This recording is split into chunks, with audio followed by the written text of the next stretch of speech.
The NFL season is here, and the Lockdown Defense Sports Network welcomes you to another NFL season. We are here to give you a front row seat to the pulse of the NFL. Join us every Tuesday night as we break down the latest news, dissect the hottest headlines, and fire off fearless predictions that might shape the future of the league. From the locker room drama to game-changing plays, we're just not watching football, we're living it.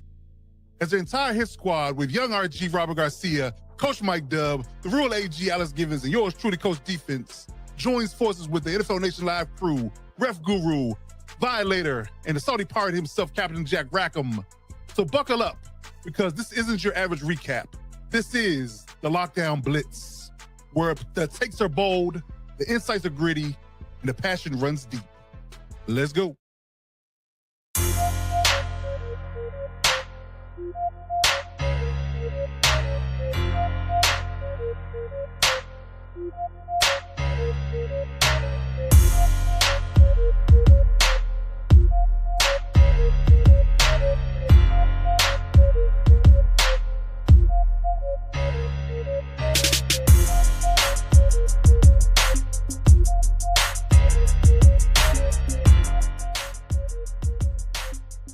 To all my heavy hitters and lockdown defenders, welcome to the Lockdown Blitz.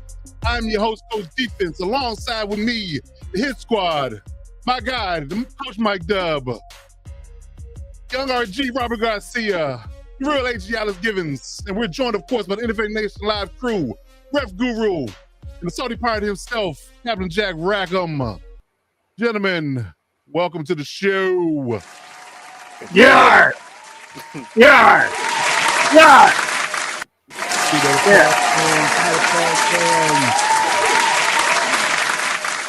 By tuning into the Lockdown Defense Sports Network.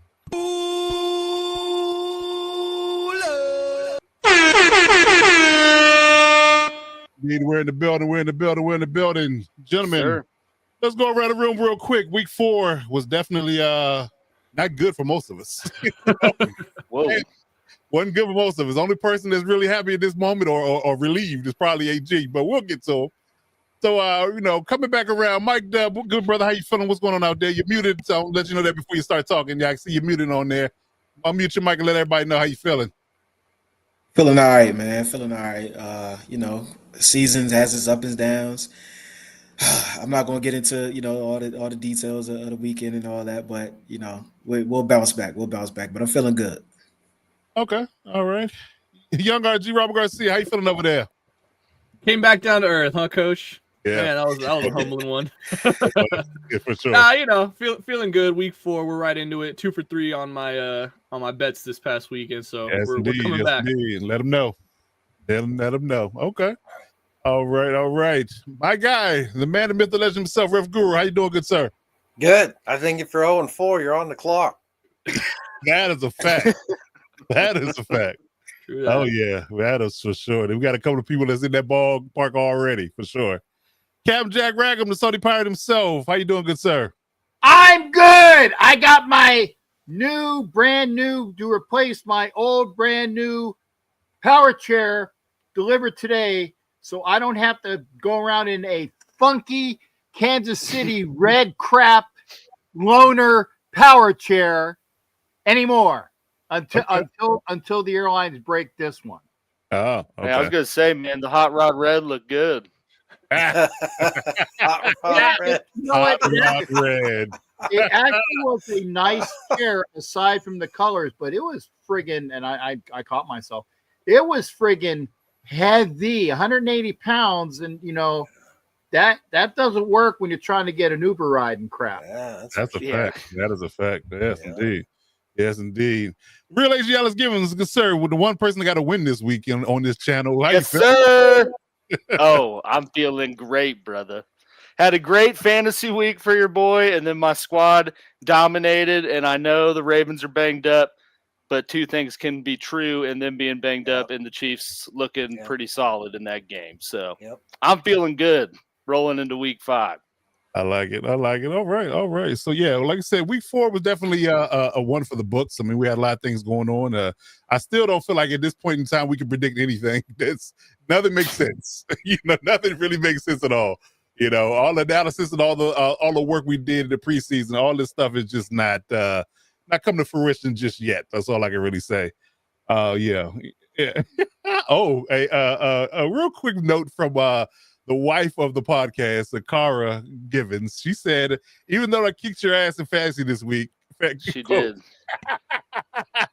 All right, I know who drafted her team. So. Right. Yes, Akara with the shot. She did absolutely dismantle me, though. And the real kick in the nuts was, I was like, I think you're beating me in fantasy. She's like, really? Watching like McCaffrey go off, and I go, yeah, you have him. I do. Receive, don't even know receive, right? God. Yeah, what am I doing here? The last time I draft for you. Yeah. Hey, he kicks your ass in other ways too, and you enjoy it. So shut up. Sometimes that's just on Saturday, Cap. Come on. The weekend, brother. It's the family show, sir. It's a family Gotta show. be relaxed for Sunday. I actually drafted her team on the show. We have video proof of me doing that. I waited a good 5 minutes before I even dropped that. So wait a second. I'm good. I knew once we entered that realm, it was coming eventually. I was prepped. He's prepared. Okay. All right. As we do at the top of each show, we like to give a quick analysis from a referee's perspective. Any calls, any things that were kind of questionable throughout the week. So we're going to get into our first segment of the day called Ask the Ref. So we got we're going to do a bit of an ad hoc here this week. We're going to go to take any questions in the chat that you might have that might be questionable for Ref. We're going to take those. And does anybody around the room have any questions for him and in regards to what they think that he might can shed some light on? Of course, we had a tie. We had some questionable calls in that game, things of that nature. It's a lot of minor things, not anything major, game changing in my opinion this week. But I'm opening the floor. Start with Ref itself. Give me your overall take of what happened from a refereeing perspective this week in week 4. What did you see? What did you didn't see? Did you think it was a pretty tame week or not? How did you feel about the games in its entirety? Yeah, thanks again for having me. I felt like for week 4, there was still a lot of questionable calls out there. I think the officials should have tightened things up by now, but it still feels like they're slipping a little bit. Hopefully things will get better. They had a offensive pass interference call against the Jets, and I have no idea what they were looking at with that call. Mm-hmm. We can dissect that if you want to, but that was not OPI. And so, there were several calls throughout the week that were, were you just head scratchers, but we're going to have that here and there. But I thought by week 4, that would have been maybe single digits, but I think we're still in a double digit questionable calls. And I think they got to get it. They got to get that under control. Okay. We got a question right off in the chat. It said the no call in the Jets-Dolphins game, late hit. Did you happen to catch that? Yeah. What was going on there? Yeah. Yeah. I'm assuming that's, yeah. I didn't understand that call. There was one, and I'm not sure I remember that Miami call specifically, but there was a call in the Cincinnati game, Denver game as well. I think against a Denver tight end, maybe. I thought that was a questionable call. It was away from the play. What was the call that the chat was referring to? It was Jet. I can't remember. I think Jets tight end caught it, got like first down, and then whistle blew. And it's maybe not 5 seconds, but definitely 2 to 3 second window. Guy comes falling in later on top of him, and it's just there's nothing. Dan Orlovsky pointed.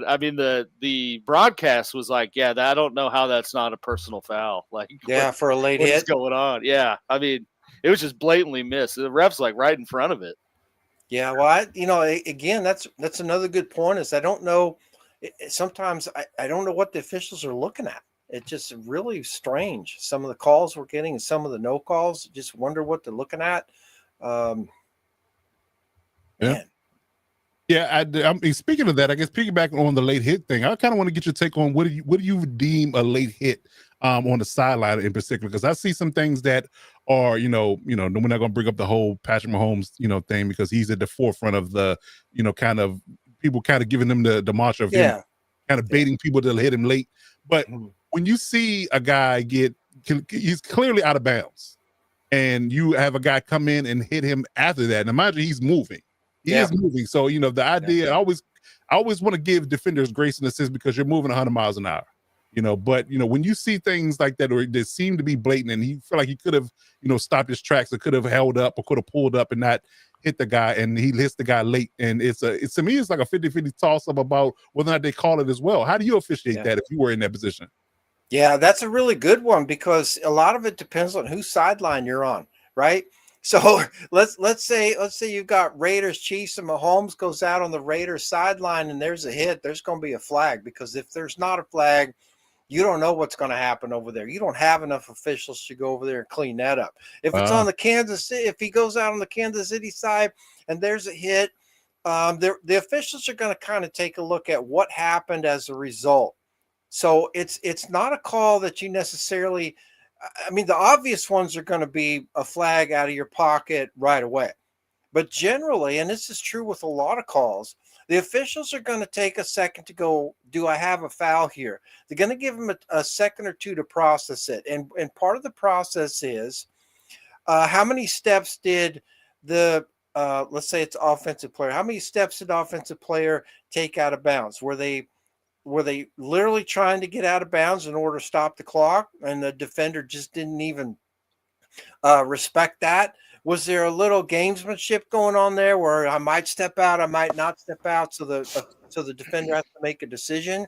But just about more specifically, if the player is fully in the white and the defensive player's in the white, that's going to be a flag. Okay. Yeah. Okay.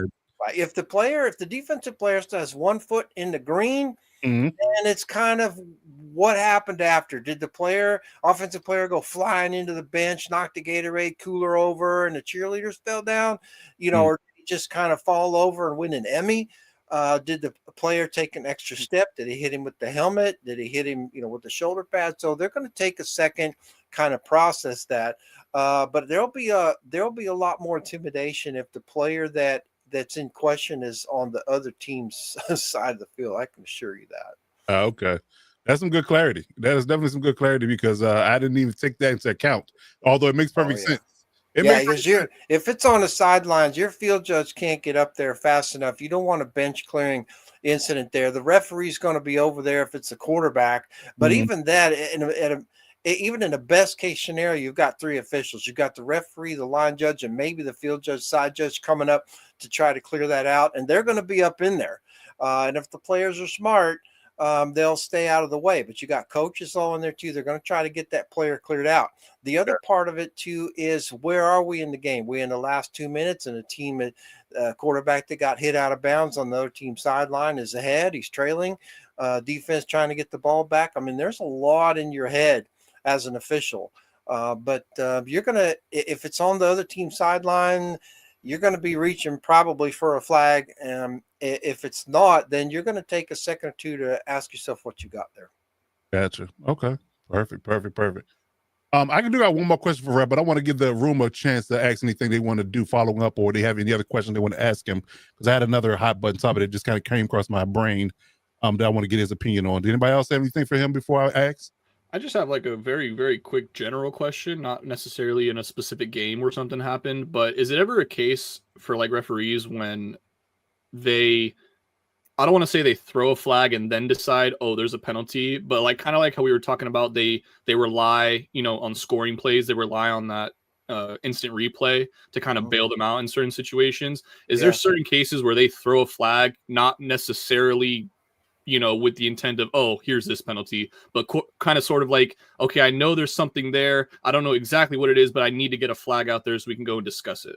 That's a great question. And it's a two-part answer. If you do what you just said, throw a flag because you want to sort it all out, you better not be working at that level. Has that happened at all levels? Probably. But at the NFL level, that's your last flag. You better autograph that and hang it in the hall, because you're done. But Poker. yeah, and at Division I, it's that better not happen. At lower levels, it's happened. I've been with officials that threw a flag and went up to the official and said, "What do you got?" He goes, "Well, I'm not really sure." I'm like, "What do you mean you're not sure?" Ooh. And all of a sudden, you got something. 6 out of the 7 officials in the huddle, and everybody's like, "Gee, I wonder what they're talking about." Well, they're talking about up and how they're going to fix it. But so I'm hoping that that's not the case. Because if you've got a flag, you better have something. What makes it look like what you're saying oftentimes, especially on television, is because something else happened. They might have to pick it up, or there might be a scoring play, and the penalty is declined in the background, but we're never told that. They just, they just magically pick it up because they'll say, "Oh, there's a scoring play, there's a flag, we got to sort it all out," and then you never hear what happened. That would make you think, "Oh, well, they threw a flag thinking that they want to try to figure something out," but that's not actually what happened. It's probably against the defense, and what offensive team is going to accept a penalty on a scoring play? Right. So generally speaking, I would really hope that that's not the case. It's been a long time since I've even thought that I've seen that at the NFL level, but I can't say it's never happened. It's happened at lower levels, and I've observed that personally. But I would say that if we're getting that feeling from anything we're watching, there probably was something else going on that we just weren't told about. Okay. All right. Anything else around the panel before I ask my final question, I guess you can say? Yeah, I got. I guess it just kind of depends if you saw the play, Ref. I don't know if you watched kind of towards the end of the Packers-Cowboys game, but there was. I can't recall. I think it was in the fourth quarter. I don't think it was in overtime, but I think I was talking to Coach and said glad they didn't call a PI on it, but it was a throw in the sideline to Wicks, and there was kind of contact on both ends, and it was a no call, but Packers Twitter is raising hell right now that should have been called, and I think I was even talking to Coach, like it seemed like Love was trying to throw into a PI to some degree, and so if you saw it, I guess what's your insight on why it wasn't called, and if not, I guess what are the sort of measuring components of contact on both sides to end up in a no call? Yeah, that one. I did see a lot of the Packers game. That one doesn't ring a bell, so we'd have to probably rewatch that and break it down. Generally, with regards to receivers, your deep officials, field judge, side judge, and back judge, are going to be primary keys on the receivers. Field judge, side judge, the widest eligible receiver at the snap, which can be a running back actually, but generally it's a receiver. The back judge generally has the tight end. So those are your general keys. With regards to contact, they have to watch the contact within the first 5 yards, right? Because you can have illegal contact within the first 5 yards. And beyond the 5 yards, then you have a decision with regards to contact. Is it holding or pass interference? The difference is what's the status of the ball when you threw your flag, if you threw a flag. Contact for DPI, the bar is lower than for offensive pass interference. For offensive pass interference, you have to have a full extension of the arms with almost a locked elbow.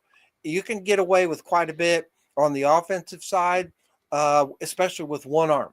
With two arms, you might not have to go fully locked, but if you're pushing off and you got those elbows that almost lock, that's probably going to be a flag. So although the threshold for offensive pass interference is higher, that bar lowers if I've got two arms involved from the offense versus one arm for the offense against the defensive player. For the defensive player, the bar is much, much lower with regards to, do I have a flag? But to answer your question, one of the keys, there are three primary elements to pass interference. There's the arm bar. I'm restricting his movements from an arm. I'm not watching the ball. I'm doing this, right? Trying to wave him off, so to speak, trying to block his vision, if you will. Face guarding. Yeah, face guarding essentially, which technically which technically isn't supposed to be a foul. But if you're in contact with that, they're probably gonna call that. The challenge now is that the quarterbacks, like you mentioned before with Jordan Love, although that may not have been specific on this play, the receivers, they're throwing the ball short and receivers trying to come back, and the defensive player doesn't have much choice because he's chasing him. So then he ends up running into the offensive receiver, and then you've got an automatic flag. But it's basically a free flag because maybe the ball wasn't even catchable. They say at the NFL level that whether the ball is catchable or not isn't a factor in whether you have DPI, but it is. They can't deny that it's not. They can say it's not. But unless the ball ends up in row 3, section 312, seat 86, whether the ball is catchable or not is going to be a factor in whether or not they're going to throw a flag. But contact after the 5 yards is something that the official has to watch all the way through the end of the play. And they've got to see quite a bit of contact, but they've got to see some sort of restriction. They've got to see some sort of cutting off the receiver's ability to get to the ball, and not watching the ball is going to get you a flag 9.5 times out of 10. Okay. Good stuff. Good stuff. Okay. One quick follow-up question I had in regards to officiating, or how do you deem it to be a penalty or not? Because I'm seeing a lot of issues with defenders not knowing exactly how to officiate mobile quarterbacks. And I feel like there's a lot of hesitation on defenders' part when it comes to quarterbacks running or when they're in the pocket, outside the pocket.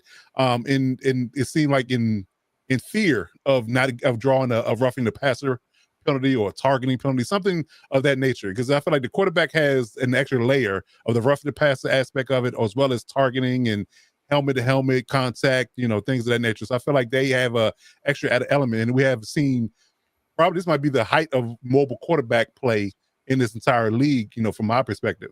So, how do you officiate the idea of the when the quarterback's out of the pocket, when he's not out of the pocket, when he's, because I know he's protected by the roughing inside the pocket, but technically he's not supposed to be protected outside of the pocket, but it still seems like defenders are hesitant. So how would you officiate that from your perspective? And what should, I guess you could say, the average fan look for in what they call on the field and what they don't?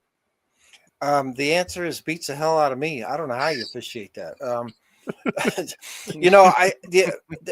Part of the answer is the referee who has primary responsible for the quarterback and probably has that call until the quarterback crosses the line of scrimmage, right? And technically becomes a runner, and technically by rule loses his protections once he becomes a runner. The question is, when does he really become a runner? Well, you've got 17 referees, and you probably have 18 different definitions of what that is, which makes it very difficult to officiate whether you have roughing the passer or you don't. But you asked with regards to keys for the fans to look out for. Where, in terms of location on the field, was the quarterback hit? In the pocket, outside the pocket, behind the line of scrimmage, or beyond the line of scrimmage? Who hit him and where, and how many players hit him? So, for example, you've seen the quarterback slide, player tries to stop, still hits the quarterback, no flag. You have the same scenario, quarterback slides, defensive player tries to stop, hits the quarterback, and there's a flag. Well, there's no consistency there because the officials are in one of these moments where I have to err on the side of safety. So what they're looking for generally is the helmet-to-helmet contact. That helmet-to-helmet contact can be just your face mask hitting the quarterback somewhere above the neck. It could be your arm. It could be your left toe. It could be your salute to service towel. Whatever hit him in the head, that's going to be a judgment call. So inside the pocket, it's much more difficult to really officiate the rough and the passer, because generally all you're really going to be able to see is either hits to the head or late hits. Late hits being after he's thrown the ball. Now it's in basketball it used to be you could take 1.5 steps and that wasn't traveling. Now you can pretty much just run down the court with the ball and nobody ever calls traveling. That's It a used fact. to be you could take a half a step and hit the quarterback after he's thrown the ball. That wasn't a flag. Right. Now we don't know how many steps, half steps, no steps that you can do. It's very difficult to get consistency on that because we really don't know what the answer to roughing the passer is. But if he's in the pocket, couple things. Did they hit him low? Did they hit him late? Did they hit him in the head? Any one of those three likely could draw a foul. It depends on whether you're Justin Fields or you're Mahomes. Okay.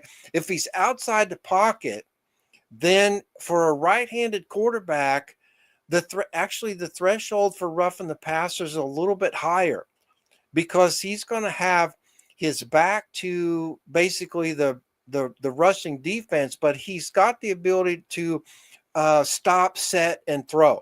If he's a right-handed quarterback running to his left, how many quarterbacks that are right-handed running to their left actually stop, set, and throw? They generally jump up and throw, or they throw on the run. They generally don't have a chance to run all the way out there, set, and throw. So roughing the passer increases quite a bit when you have a right-handed quarterback running to his left because he's not defenseless, but he's more defenseless running to his left than he's running to his right. The opposite would be true for a left-handed quarterback. The other aspect of it is which side of the field. Is the quarterback rolling out to the wide side of the field or the short side of the field? And whose side of the field is he running to? So you got Pat Mahomes against the Raiders. We're watching the television and the ball's on our side, our hash, okay, the television side hash, okay. So Mahomes is right-handed. He rolls to his left, which is the short side of the field towards the Raiders bench, and he gets hit. Do I have a flag? Why? For all the reasons we just said before, you got a quarterback in enemy territory who got hit. So you're going to have your referee, probably depending on who it is, might get the jitters. If he's rolling to the wide side of the field towards his own bench, do I have a flag? Depends on where he got hit. Was it low? Was it high? Was it in the head? Did they push him out of bounds? What happened? Maybe I got a flag. Maybe I don't. So again, it's same as kind of the call or the question you had about out of bounds. There's a lot of subjectivity to these calls, but there's a lot of processing the officials have to go through. Location on the field, where he got hit on the field, who was it, and by who and how many is going to play all a factor in whether or not I have a flag. Some of them are going to be obvious. Others won't be. So on the others that you think should have been and aren't, we'd have to probably break it down. But if you had a right-handed quarterback rolling to his bench on the wide side of the field and he got hit, not a flag, okay. You have something to look for now. Well, if they cut him off at the knees, maybe. If they hit him in the head, maybe still. But if he rolled to the other side or he tries to make a play upfield, maybe I got a flag. Then as soon as he crosses the line of scrimmage, everything changes because he's technically now a runner, is not afforded all the protections that he would have had as a quarterback. The problem we get into now is that they let him slide. And the defense doesn't really know how to. Last second. They don't know how to defend that. They've got to figure out that if they're going to let the quarterback slide or essentially give himself up, maybe there's another way to give himself up. Maybe he, instead of sliding, maybe he just stops, stands up, and Puts says, his hands up. waves a white flag or holds the ball up or something. I don't know. Right. I think the sliding thing is problematic. If they should find a way for the quarterback to say, I give up without him sliding. But they're trying to coach this. And it's difficult to do. And so the league has decided that some of this stuff is okay. Now you end up with late hits and some people cry foul and some people don't. Very difficult for the line judges to gauge that because that's not really their key. But they may have to come off of their key when the quarterback crosses the line of scrimmage because the referee may not have a clear view of what happened. So the referee may go over and go, do we have a foul? You may get a late flag. So there's a lot of communication that has to go on there. And when the referee has primary responsibility for the quarterback and can't move appropriately to guard or cover the quarterback in all these other instances, there can be a lot of confusion about what we have and what we don't have. Roger that. And Ed, to your question, yeah, that's in the works. We're in the works on that in the back stages of the network. So yeah, we look forward to that. We'll let you know when that drops. So, but that's definitely in the works. That's a good one. Yeah, we can go over positions, primary responsibilities, and pick out some plays and just do some generic stuff. It'd be probably really good for everybody to see that. Yeah, that's what I was going to point out. Jack, you got to go to my OnlyFans. That's all I'm saying. Wow. Ooh, shameless plug there, huh? Yeah, I mean, there's a good comment right there. It's impossible for a defender to pull up at the last second slide. Like Tua did. I agree. You know, that so one last night was egregious from Tua. Like last second. Like and with a guy with concussion history, he should know better. Yeah. Yeah, he shouldn't even be taken off to run with his concussion history. Well, I agree with you on that front. Well, and maybe because of the concussion, he slid so late. He's like, "Oh, I got to go down." Yeah, and I think, to not belabor the point, because I know you got a show to do, but I really think that they really should try to come up with a way for the quarterback to, quote, give themselves up. And I think we could probably eliminate some of that because they're obviously trying to take that out of the game, right? Yeah. It's not 1977 anymore. You can't just plaster people. But then if they're going to say the quarterback slides, well, how do you defend that? The other option is if he slides, how do you know when he's going to slide? So you have to defend him at some point. So if it's not flag football, it's really tough to try to determine. But I think the defenders could do a lot by just not getting a helmet in there. Oftentimes, you see the player trying to pull up and you give them credit for that, but for some reason there's still the helmet contact. Right. Hard not to throw a flag when there's helmet contact. So put your head to the side, put your head up, dive over him. There's just a lot going on there. And at NFL speeds, I'm not surprised that we have some controversy there. Yeah, and then not only they officiated from a helmet to helmet perspective, but they officiated from an arm to helmet, shoulder pad to helmet, anything that hits the helmet, any body part, and you're sliding into me, and your helmet is the last thing. It's kind of hard not to hit it from a defender perspective. And you're going down, like you're naturally gonna brace it. Yeah, you almost need to put some of it on the QBs, like put 1-2 yard. Like if you're within a yard of a player, you can't slide. I mean, you just I get the safety component, but there's some assumption of risk to it. Like if you want to slide, go down earlier. If not, well, you're be prepared. Well, if you're trying to get a first down, and now remember, they're going to spot the ball not where he ends up, but right when he starts to slide. Right where so the ball is. His legs and knees come out, and his arm is back. But that's where the ball is going to get spotted. It's not anywhere else in there. So that was the caveat for the defense. It's like, well, if the quarterback slides, he's not going to get credit, for a 6-foot slide. He's going to get credit for as soon as he, got a hip down. That's where we're going to spot the ball. So that part's okay.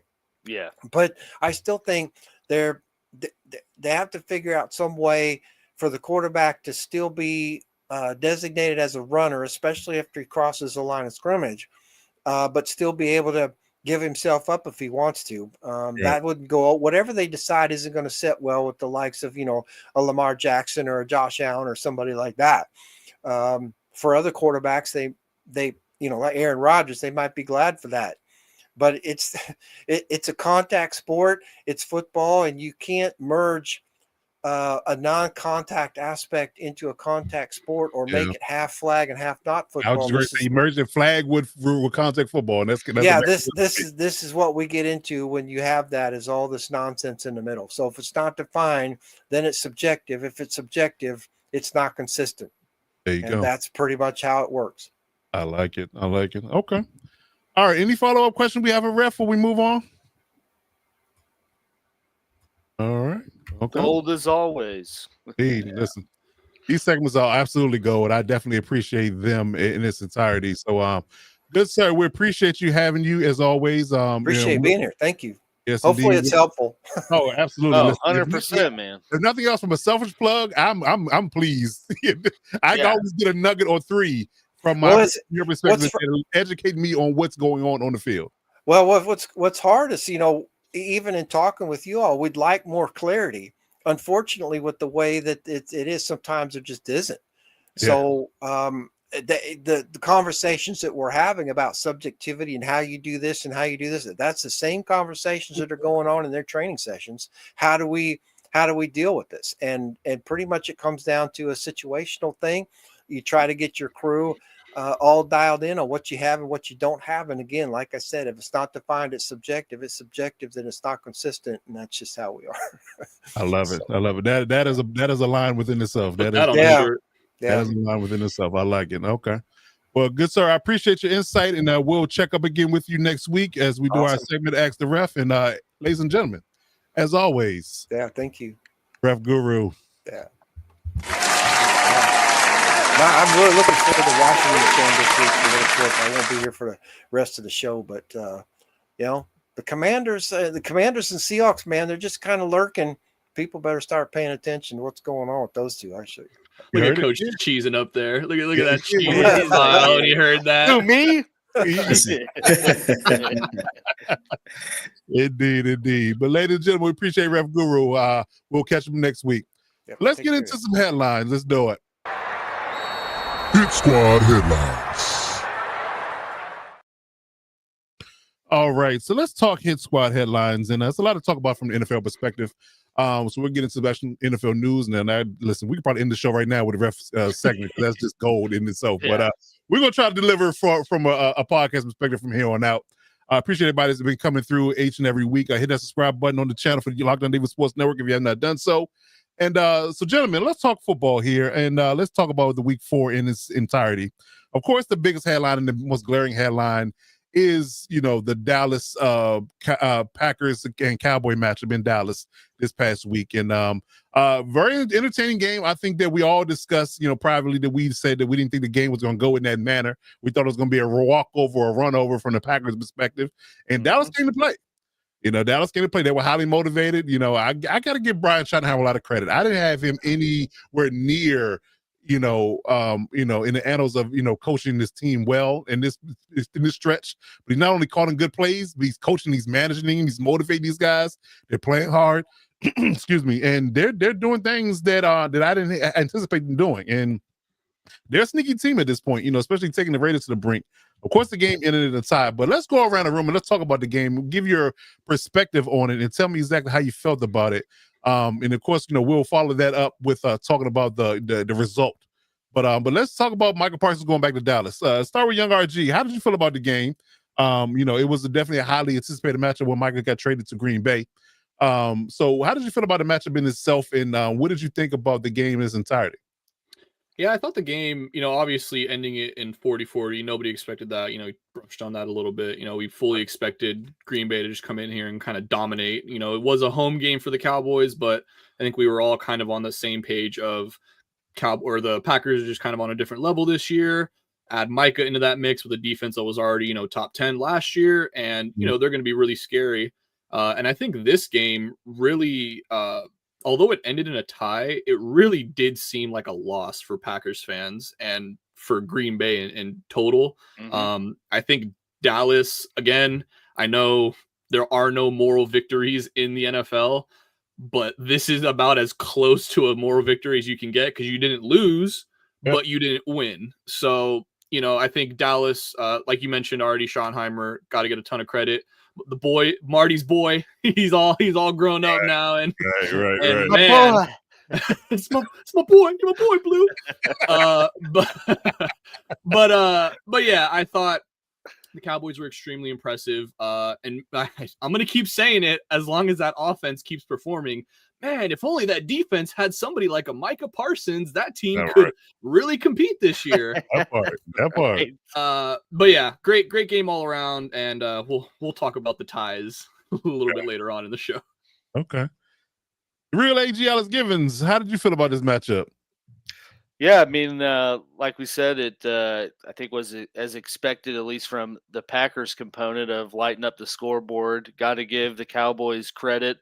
I guess got to give Jerry Jones a little bit of credit because I did not envision them putting up 40 points without CeeDee Lamb in their lineup, and that's why you go get a George Pickens so his crazy ass can do stuff like he did, Sunday night. And, I didn't think they'd have a good running game, not getting Derrick Henry or addressing it with someone better than Javonte Williams. And they have a pretty stellar running game, and they clearly knew what played into Micah's weaknesses and, took advantage of that and got the ball out quick. I mean, Dak was 31 for 40. That's just ridiculous. Like he was slinging, dude. He got sacked once, which was Micah, but I mean, that was later in the game.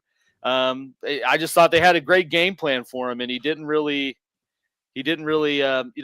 leave his fingerprints on the game all that much or make that big of an impact. And honestly was off the field quite a bit more than I thought he would be for this homecoming that it was. But I mean, overall great entertaining game. Like that's what the NFL wants, like high scoring games. Certainly probably not the outcome that we got to, but yeah, you got to get kind of hats off to everyone in that regard. Yeah, they put on the show. That's for sure. They definitely put on the show. I definitely consider it. And I'm gonna shoot Michael some bell. They did double him practically every play in that game. You chip him with a running back or tight end, or they flat out double him in practically every snap. Outside of that one, we got free on the right side and got a sack. But yeah, they definitely had a game plan to keep two bodies on him at all costs. So that definitely lent to the idea of him being largely ineffective for sure. All right, Captain Jack. What we got on the Micah Parsons' return to Dallas from your perspective? Jack Kenna, thank you. I really do talk on this show. They try to keep me in check, though. So that's why I seem to be more well-behaved here. I honestly can say I was doing my after-game show for the majority of this game. Okay. And then my audience said, hey, you might want to check out the Dallas game. And honestly, I'm sorry, I didn't turn my TV on in my room fast enough when I had my show on. And I did turn it on just in time to watch basically the tie at the end and the overtime. So I got to the best part of the game and didn't have to waste the other 2 hours or so of watching whatever the hell transpired. I did see the sack that Micah Parsons did on Dak Prescott, and Prescott after the game was like, well, that wasn't a sack. Well, yeah, it was, because he caught you at the line of scrimmage. It was a sack by the NFL book. So I caught all the important stuff. It was a tie. It was very well played from what I saw. And the fact, and I agree with that dude over there. What's his name? The Robert. What's his name? Yeah, there you go. The dude who just saluted. Okay, I'm playing. But I agree. It's like for Packers to go in there and basically outplay the Cowboys, because you could feel by the feel of the game that they won that game, but they didn't get a W in the column. Okay, so that is almost like going in there and getting an L, because the Packers have the Cowboys number.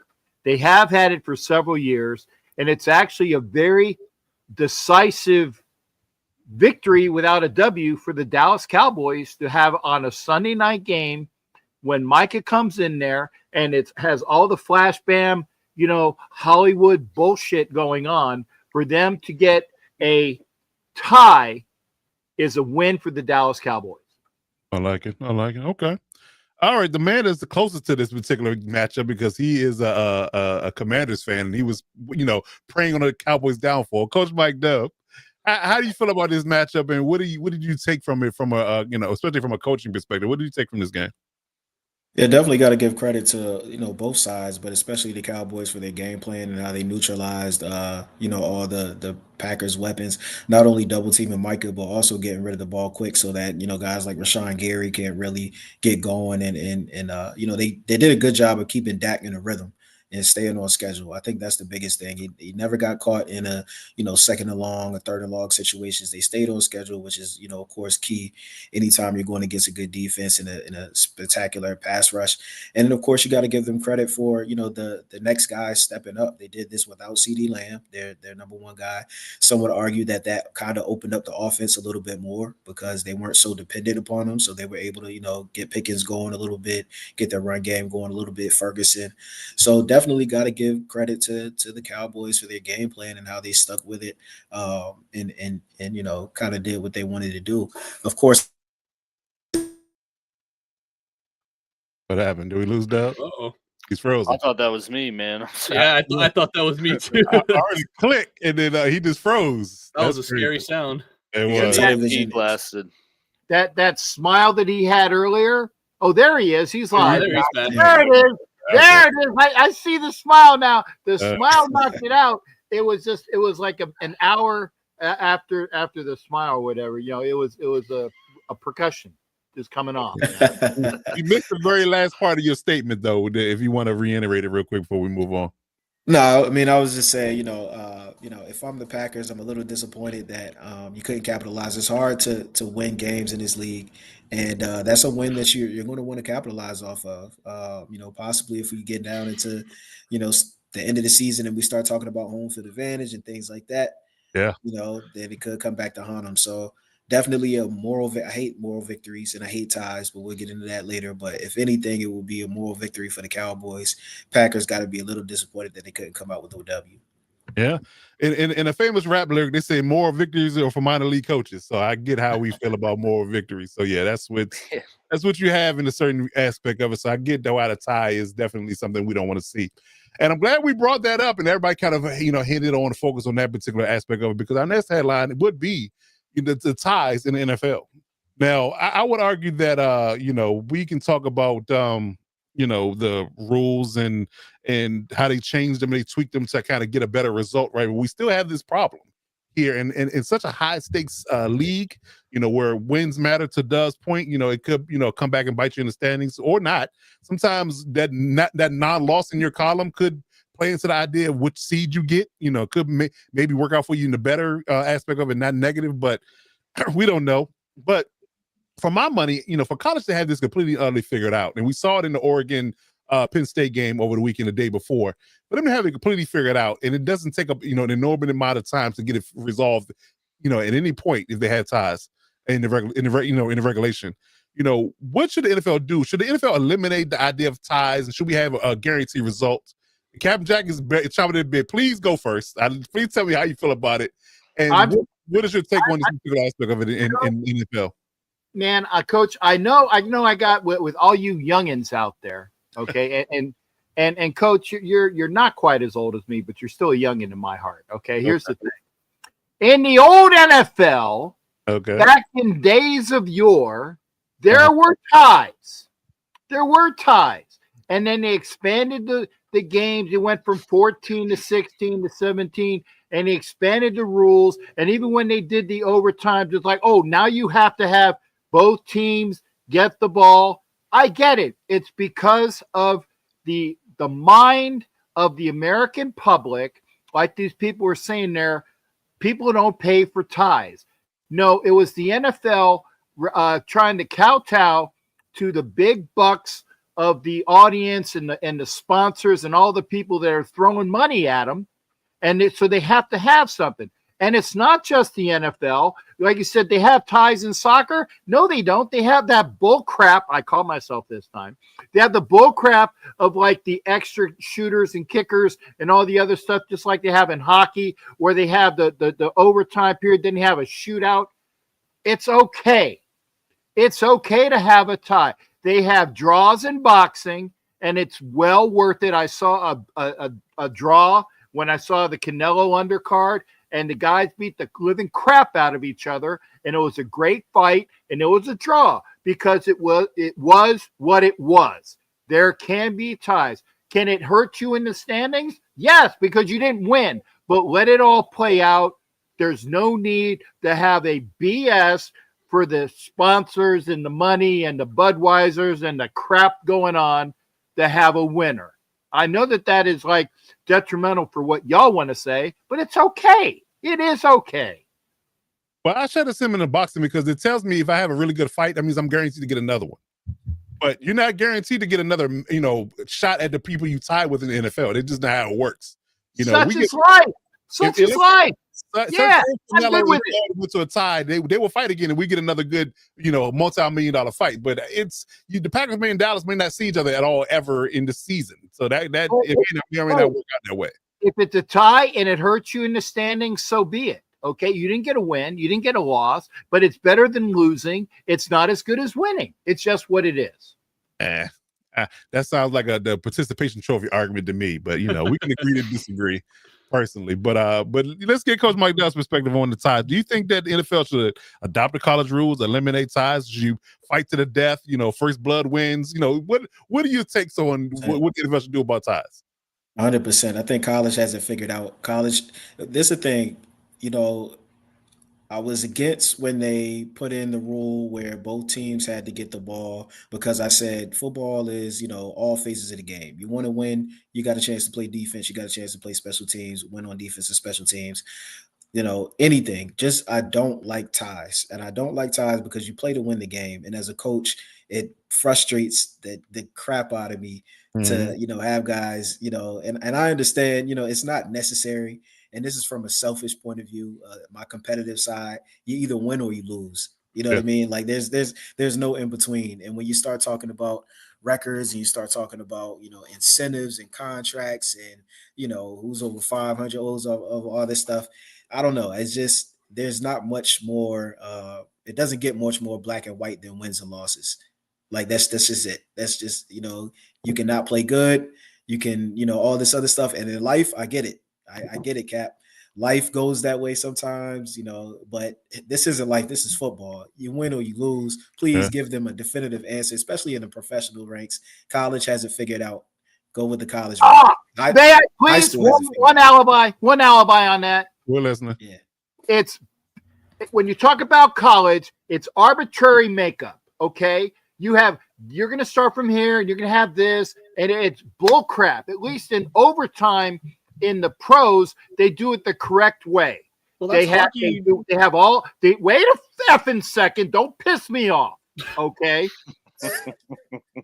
Okay. It's arbitrary.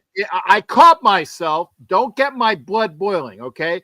But it's arbitrary in college where they start at whatever they start at, and you're going towards the thing, and then you get the other guy, and it's all arbitrary. Even in baseball, with the BS of having a runner on second base now, just to try to get a win.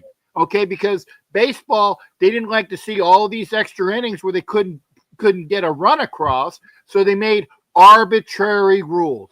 Arbitrary rules in college football just to get a win. Arbitrary rules in professional baseball just because they're kowtowing to the sponsors and the people that are blowing money in it. I know people want to see a winner. I get it. I want to see a winner too, but I don't like arbitrary BS rules that they throw in there just to have a result. That's what I'm saying. And I apologize when you were talking about that. College has it figured out. No, they don't. They're just kowtowing to the sponsors as well. May I go? Go ahead. All right. Let me respond to this. It's not in the sense of they're just trying to get a winner quick. It's the sense that they're trying to end the game quicker.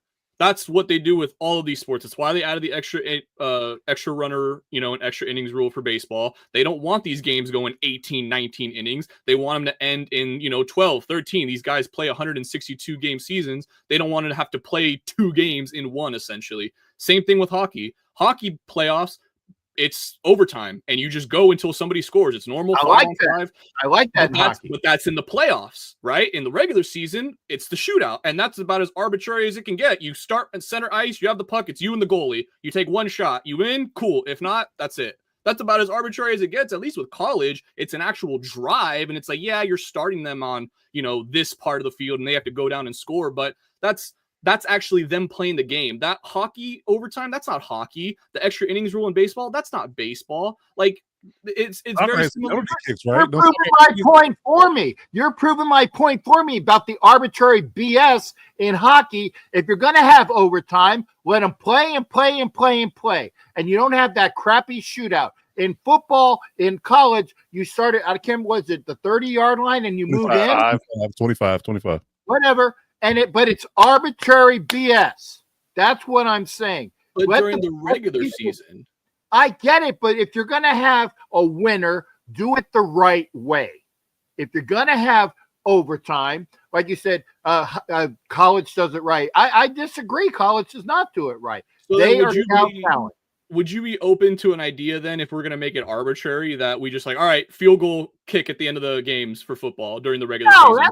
That's bull crap too. But that's Come my on. point. That's what all these leagues are doing in overtime during the regular season. They are trying to end these games as quickly as possible, not have them go any more than they have to. Football, out of those 4 sports that we mentioned, is the most physically taxing sport. So the Agreed. less time they can play, the better. That's why there is ties in football. It's because they're like, we cannot let these guys go until somebody wins, because And they're just that's going to why destroy it's each other. okay to have a tie in football, because you don't want to go beyond. You want a result. The result is an effing tie. And by the way, if you're going to say physically taxing, remember, Robert, you and me are both hockey fans. I would say that taxing, you're saying that football is more taxing than hockey. I might call you on that one. That'll be a discussion for another time. We're not going to debate that, but they both physically taxing. But I would lean towards football, especially since I played the game at a high level. I think it's a little more taxing than skating on ice for 60 minutes, but whatever. We got to digress from that. But I'll try not to say anything else. I think that the league is a results-based league, in my opinion, and I think that the result is wins and losses. Ties adds arbitrariness to the standings, to me, in my opinion. Because I think that if you have several teams with ties, that messes with the standings and the idea of who gets what from a seeding perspective. So that's another thing too. If everybody's clear cut, wins and losses, no ties in the third column, I think that makes for a more concise idea of who deserves to be the 1 seed, the 7 seed, whatever the case may be when it comes out of the playoffs. But I'm not going to belabor the point too much. I want to get everybody else's opinion on it. But put up Ardell's comment there, Coach, about that physically taxing stuff. Okay. I missed it. It might get see it. This one? Yeah. Hockey is the most taxing sport on earth. Fair. I mean, again, we can agree to disagree. I agree with this though. Yeah. That part, yeah, true that. Okay. Real AGL is given. So how do you feel about this particular aspect of it? Where do you stand on this aisle? Yeah. Well, let me just temper the room a little bit and say hello, Kenna. Good to see you. Good to see you, brother. Already. We did, but hey, he was asking. I'll give him a hello because it's good to hear from Kenna. But okay. I don't want to trigger Cap or send him skyrocketing, but I do feel that college has over time figured out, at least from the aspect of getting a result that is not a tie or an extra number in the win-loss column. Because, like I said, when we talked about this after the game, I'm like, there's only 17 of these things. Like, why are you making it a possibility that one of them can end in neither a win or a loss? So they need to change something so it drives to that point, whether that's reverting back to the old rule. If you drive down the field and kick a field goal, you won, because at least then you're saying, well, hey, you had a chance to stop them, should have done it.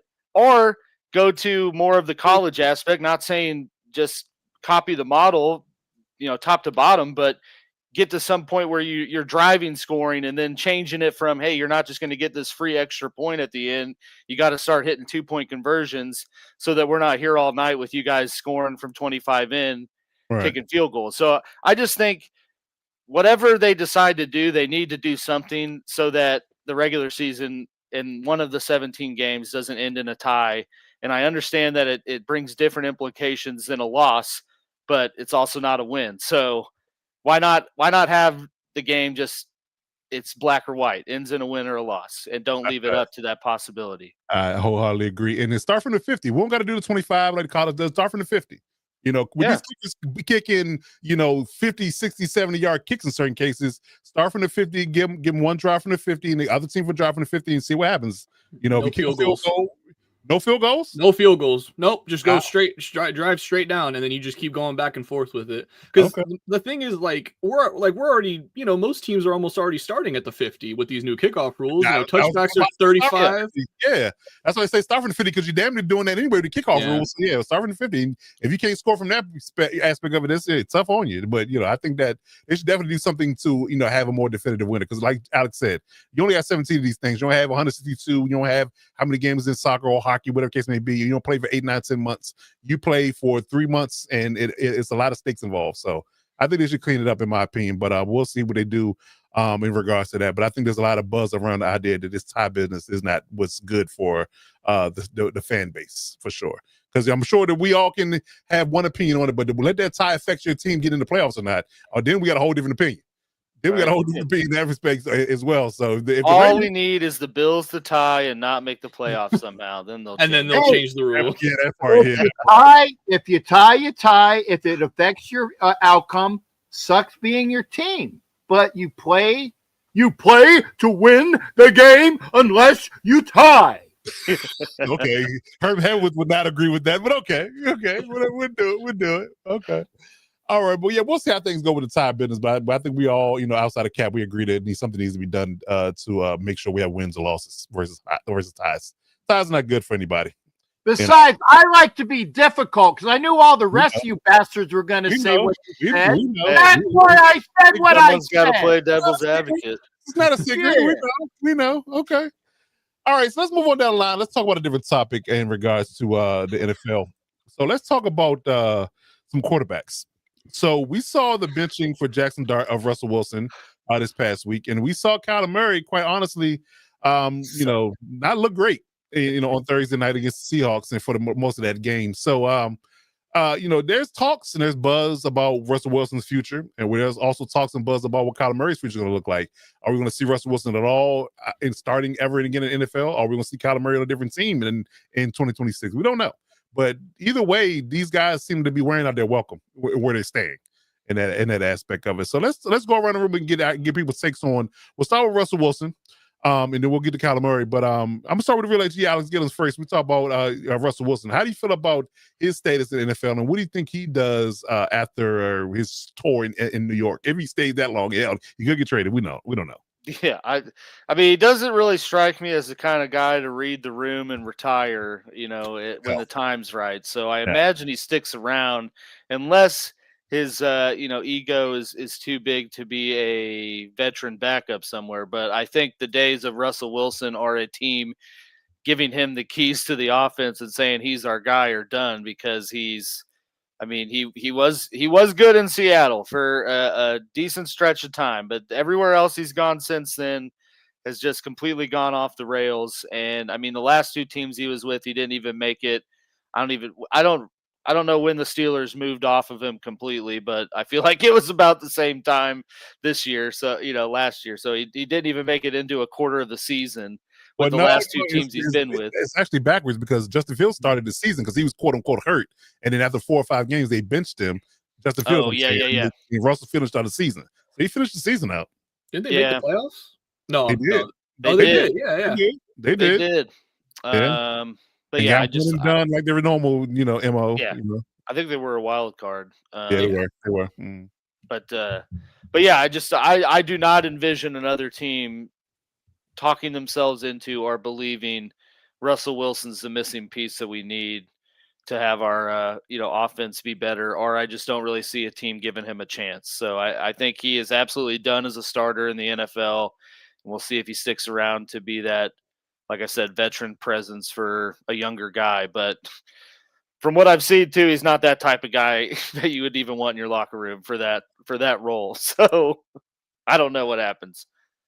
Yeah, I'm not sure. It's some weird things going on with that dynamic, and people have clearly left the right opinions on what Russell Wilson is and who type of teammate he is. Because I got into a Twitter war about his character after he got benched, and the people that cape for Russell Wilson tell me I'm crazy, and the people that think that they side with Richard Sherman and Marshawn Lynch, and those guys think that there's something there.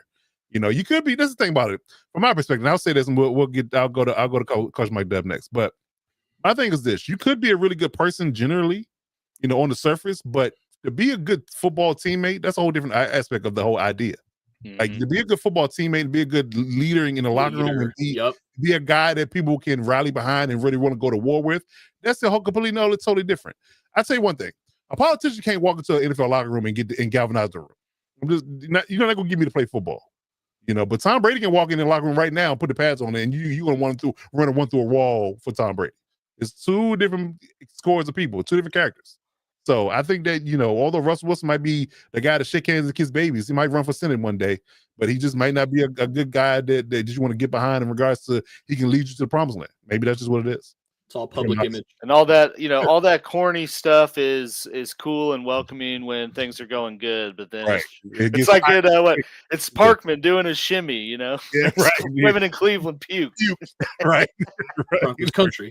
Let's ride.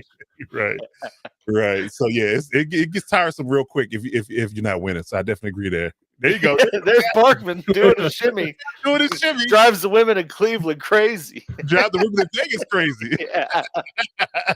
Don't make me turn around. No, please don't. No, please don't. No, please don't. It's a family show. I did a front shimmy. That's why. Back shimmy is for your OnlyFans. Did an upper front shimmy. That's all we needed. Any other part of your body, save for your OnlyFans. Save for your OnlyFans. Coach Mike Dell, what do you feel about Russell Wilson's future? Yeah, I think. Sorry, I'm just trying to get this shimmy out my head. But, Can't unsee it. Can't unsee it. Yeah, It lingers, man. really- It lingers. It's terrible. I'm gonna have nightmares. But Come on, man. I think AG said it all. His time is out, most definitely as a starter. It's hard for me to say that his time is done in the NFL when you have the Saints situation happening. He could clearly play for the Saints. He could clearly play for the Bengals. He could clearly play for a lot of different teams in the NFL and be a better option for them physically. But the same thing. Is it really worth bringing? He's corny. Let's just call it how it is. He's corny. Yeah. Nobody wants to deal with his corny jokes on the sidelines and all that stuff like that. They'd rather just lose and draft a new quarterback. So I think this is probably his last year, maybe one more. Definitely as a starter. I think it's time for him to start transitioning into his next career. I don't know if that's media. I don't know what it is, but he's just, I don't know. And it's bad to say it because he does seem like a really nice guy. Right. He just doesn't seem like a likable guy. Yeah. And I can't even say that he would go on to do media. Like Jameis Winston's going to have an amazing media career. Listen. He might be the next lead course or whatever you want to call it, the next big thing media wise. Russell Wilson, he's not likable, so he will be the next RG3. I don't know, but either way, his time playing, I think, is that's a good one. His time playing is shout out to Rob Parker. Shout out to Rob Parker. Oh man, yeah. I mean, anytime you see a guy coming off an injury run a fake huddle in an empty stadium, that's all I needed to see, man. Calling fake plays, Yeah. Come on. Right. So yeah, his time is out. Okay. It was a good run though. It was a good run. It was. And I'm not going to. It's a whole different debate talking about what Ardell's talking about him being a Hall of Famer. I'm not getting to that today. That's gonna be a whole different conversation. Turn out the lights. The party's over. I love it. Well, Gab Jack, you're up. What do you feel about Russell Wilson? Do you share the sentiment of the cast, or you be contrarian? No, man. Like I said, the song says it all. I mean, people would rather trade for his wife at this point. Wow. Damn. I can't argue that either. It's sad. No, because wait a second. See, you automatically went X-rated on that. I'm talking about she's more of an entertainer and a crowd pleaser than he is. I agree. I'll give you that 100%. Yeah, I agree. I would go see her in concert before I go watch Russell play. Damn right. Okay, so and she brings more to the game. She's definitely more than that twig that Kelsey goes out with. I mean, she's she can sing and is entertaining. I'd take a Sierra concert in a minute. That is the correct lady, if I'm not mistaken, right? Yes. Yes, absolutely right. I'm not as old as people think you are. Okay, there you go. There you go. But no, he's out. He's cooked. I mean, Cosell would say, "You through, you finished, you washed up." Okay, there you go. Just go home. Don't go away mad. Just go away. That's all take your millions, because you made a good pretty penny in this league. I think we're looking at about $200+ million. Let's see. 300 maybe. So Oh, he's got to be 300 plus easily after those contracts. But Hall of Fame? No. No. Hell no. Listen, if he gets it before Eli Manning or Phillip Rivers, then we got to talk. He's earned an estimated $312 million. There you go. You're good. You're good money. You're good What, money. a third round pick? Yeah. Right. Yeah. Feeling He's all right. Kirk Cousins with a Super Bowl win. Talk about it. Talk about it. Okay. RG, what you got, man? You know, I'm gonna let you lead this one and then follow up with Kyler Murray. So give me your Russell Wilson and give me your Kyler Murray. Oh, giving you the 2 for special here. Yeah, for Russ, the only chance he is going to have to ever start another game this season is if the Bengals call up the Giants and they're like, hey, we maybe think we can potentially stick around long enough for Burrow to get back, and maybe we can, run up something at the end of the year. I don't think it's going to happen. This is just what I'm assuming Cincinnati. We talked about this a little bit, huh, Alex, with is Cincinnati a well-run and smart organization? They are not. So this would be a move I could 100% see them making, fooling themselves into thinking that they can compete this year. And, they bring in Russ with the 2 great wide receivers, but Russ is done, man. We talked about it. The game plan against Russ is cover the deep ball, 2 high safety, and don't let him get the checkdowns easy. Because you don't got to worry about his legs. You don't got to worry about him getting out of the pocket. He's terrible in the intermediate game. I mean, there's just not much he has to offer. And it's like you saw even with the rookie Jackson Dart, like you even saw with the rookie with Jackson Dart, like just look at how much of an advantage you have just having those legs. Like we're in a day and age now where if you are not mobile as a QB, and we're not talking about Lamar, we're not talking about Kyler, like the guys who are running quarterbacks, look at Patrick or even Josh Allen for that matter. Look at Mahomes, look at Herbert, look at oh my God. Hurts is definitely more in that Allen, Lamar category. But, as long as you're able to move and get outside the pocket, you need that Baker kind of mobility. He's not the most fleet of foot. Baker, yes. He can move, though. That was the one I was thinking of. Baker. Yeah, I knew it was one in the NFC. Right. And you saw Baker do it tons of times. That Houston game, what was it? 3rd and 24? Takes off for the first down. He put the team on his back, though. He did. He pulled a Greg Jennings, and he was just team all on his back.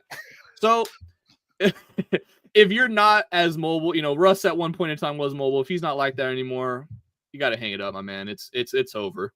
I got you. As far as Kyler goes now, he will definitely still have some. We got a super chat. Hold on, John. I just want to give you a quick lesson. It's I before E, and not after C. After C, but. We got that, and I do not listen to her before games, but she does have some bangers if you're a fan of music. I mean, can't deny that. She has no bangers. Sierra's got some bangers. Taylor Swift is a twig. Hey, well, I mean, Sierra's got good music. Are we talking about songs, or are we talking? Yeah, I don't know. Are we talking about? Are you talking about cheeks or what? He said bangers. I know what bangers are. They're arthritis-inducing. Those are hoo-hoos. You got hoo-hoos and clappers. Bangers, totally different thing. Stay away from them. Oh my God! You want to stay away from the clappers. Oh man, that's and that twig is worth like $1 billion. So That's true. I'd be with the twig if I had access to that money. Just saying. Oh man. Appreciate you, John. Appreciate the donation. Love that. Clap on. That's hilarious. That is hilarious. But yeah, as far as Kyler, he'll probably get another chance somewhere else. He's a number 1 overall pick. He's small. He can run. I'm sure another team somewhere out there that's QB needy or maybe needing a bridge QB will give him a chance. But Russ is out. Kyler, he's on his last legs. Okay. So you do definitely say he's going to be out of Arizona after this year. Oh yeah, my bad. Yeah, he will definitely be out of Arizona this year. Yeah, okay, that's already written. Yeah, go back to playing baseball, man. He should have, man. Because I told them, I said he should have stuck with the baseball. He should have stuck with baseball. Yeah, that's a good one, Cap. I like that. I think the I don't know if the Athletics still have his rights, but see, there you go. You have Kyler Murray go to Vegas to play for the Athletics, and then Russell Wilson doesn't play for us, but. They do. I got to take this. This is important. I'm sorry. Very sorry. Pardon me. I'm out. Okay. All right. Coach Mike Dell, what you got on Kyler Murray? What do you think his future is in Arizona? I'm actually not so quick to count him out. I think he's never had any type of help around him. I think he's the type that if he gets some weapons, then he could be serviceable. He's won some games single-handedly for them. I've seen, him that little scamper that he does and extending plays and Yeah, Runs like a yeah. toddler. So Tyler with yeah, your cell like a phone. toddler. Yeah, Yeah, a toddler with his bath time. When he and runs, doesn't I know when think to of tell him. that old Vine with the little kid that runs over and smacks the phone. You know what I'm talking about? Yeah, Big that's head. exactly the angry, yeah. angry one. Yeah, Exactly what it looks like. Yeah. yeah. But I say all that to say that yes, it's frustrating to see them not take that next step. And he's been in the league for quite some time. You're still waiting for him to see it. But I think that he's serviceable. He just has to have some pretty good players around him in order for him to be there. And the Cardinals are a team. I don't think that they are. I don't think they're in a position to where they can, go get a blockbuster quarterback or go draft a superstar quarterback, and they're going to automatically make a difference anyway. Still going to have to build up that roster. So I think they stick it out with him. I don't know his contract details. Is he a free agent after this year? No. Oh, I got They that got him pulled under up, though. contract. I got it right here. So he Yeah. got 3 years left on his deal. Oh Now, yeah, I don't. Yeah, cutting him outright is completely punitive. So we're not going to put that on the table. We're going to talk trade. So he has 3 years left on his deal with trade. That's advantageous to a team that's going to get him. You get him for 3 years, but we have to renegotiate his contract, and he's 20 years old. So he's 195 pounds, which is crazy. I didn't realize he was that small. Yes. yeah. With yeah. rocks in his pocket. mean, yeah, the trade value for him, I don't think it's going to be super high anyway. So I think they'll probably just stick it out with him, try to build some weapons around him. They are improving. It's just they were so bad anyway that it's still going to take them some time. But yeah, I'm not so quick to be out on Kyler Murray. I still think that he's serviceable. I still think he can win football games for them. They just got to get him some help around him. Right. So quick note on the numbers. He's a $53 million cap hit next year. But if they trade him before June 1, he's only $17 million in dead money, and they save $35 million. That's the ideal situation there, but it's almost like who wants to trade for him? Kyler's a guy you don't mind picking up if he's free, and you're like, take a flyer on him, first round talent. We'll see what we get. But if you got to give up draft capital, that's a whole different discussion. Well, they're also talking about what type of draft capital. You can get a starting quarterback for a 6th round pick. That's a whole different conversation. But like you mentioned, building. He's under contract. He's under 30 years old. I mean, there's a lot of things that work in his favor where he can, the Cardinals can be like, give us a second. You don't got to worry about paying him for the next 3 years. Yeah. He's, but I just very, very quickly, I want to quickly fight back on that. I think they've done a pretty solid job giving him some weapons. Robert. Sorry, Alex. You already got to talk. I'll let you go. My bad. I'll let you go. No. But I do agree with what you were saying. I mean, he has arguably the best tight end in the league. They traded for DeAndre Hopkins when he was primo D-Hop, when he was actually Nuke. They've spent a top 5 pick on a Hall of Famer's son. Yeah. I mean, they've definitely built around him to James some Conner. degree. The only thing he really hasn't had is, I think a consistent running game, outside of his own ability. But I think we very realistically see them move on from him if things don't turn around in quick fashion for him. I think you could see the Cardinals kind of take a playbook out of the Broncos, a page out of the Broncos playbook is what I meant to say there. But what do they eat? Like $80 million to move on from Russ, and because they knew they had at least the inner workings of a competitive roster and just needed to get the right person in the offense. I mean, that might be a similar situation here. So what, a 57 mil cap hit if they do cut him? I mean, there's potential that could happen because, I mean, he's just not – I know I said it last week on our show, Coach, at the Fantasy Show, Lightning Fast Fantasy Football Podcast for you guys out there. Shameless plug. Shameless plug. But, I mean, no doubt in his ability to move around and improvise and get first downs when stuff hits the fan, but we haven't seen him progress or really develop as a passer, outside of some fluke scenarios like Hail Mary to DeAndre Hopkins and things like that. But I mean, I don't think in his career there's ever been a point when you've gone into a game against the Cardinals and you're like, we really got to contain this passing attack. It's, let's keep Kyler Murray in the pocket and force him to make mistakes because he can't read the field without having to improvise. Booster seat. Yeah. So I don't know. I mean, if it falls flat because they already lost James Conner, I think they're most of their money is QB and tied into this point. So I mean, you could very realistically see them move on from him and I think kind of start over in that regard. Right. Well, they paying Sweat now, paying Josh Sweat from the Eagles. They paying Yeah. him. Yeah, so that's the only I one. will also say I think it is somewhat tied to if they move on from Gannon or not. Well, I think they moved on from Kyler. Remember, he didn't draft Kyler. So Yeah. I think Gannon is a desperate move to keep his job. Say, let's move off of him. Let's get a quarterback I really want, and then we can really see exactly how well I can coach. But because I think he has really good players on defense. I think the defense, I mean, from a personnel perspective, is really loaded on every level.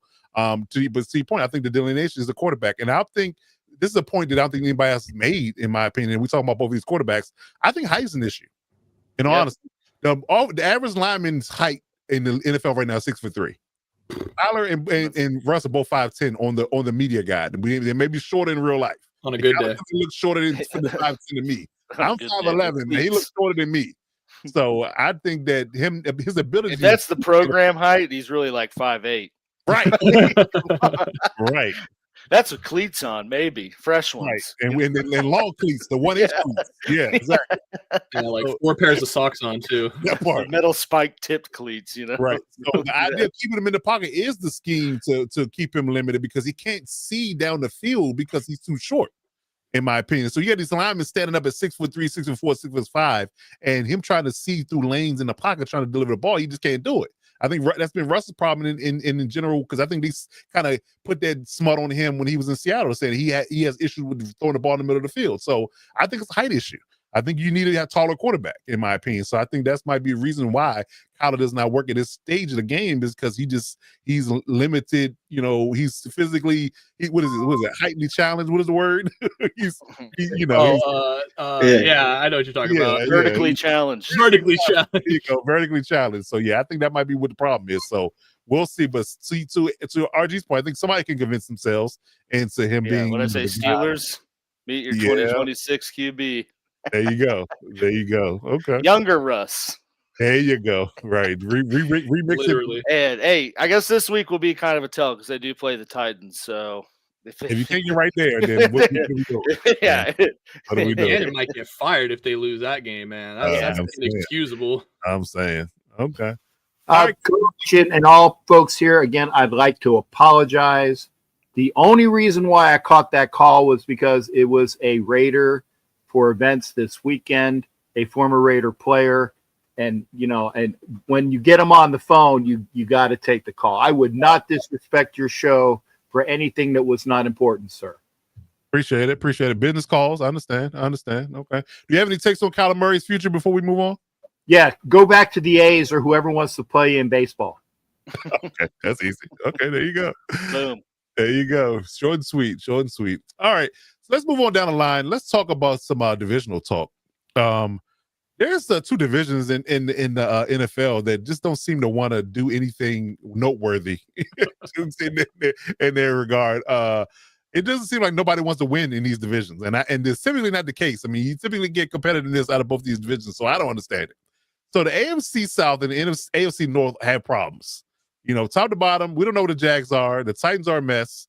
The Texans, outside of winning the last game this past week, are a mess. And the Colts are at the top of their division. Nobody had that happening.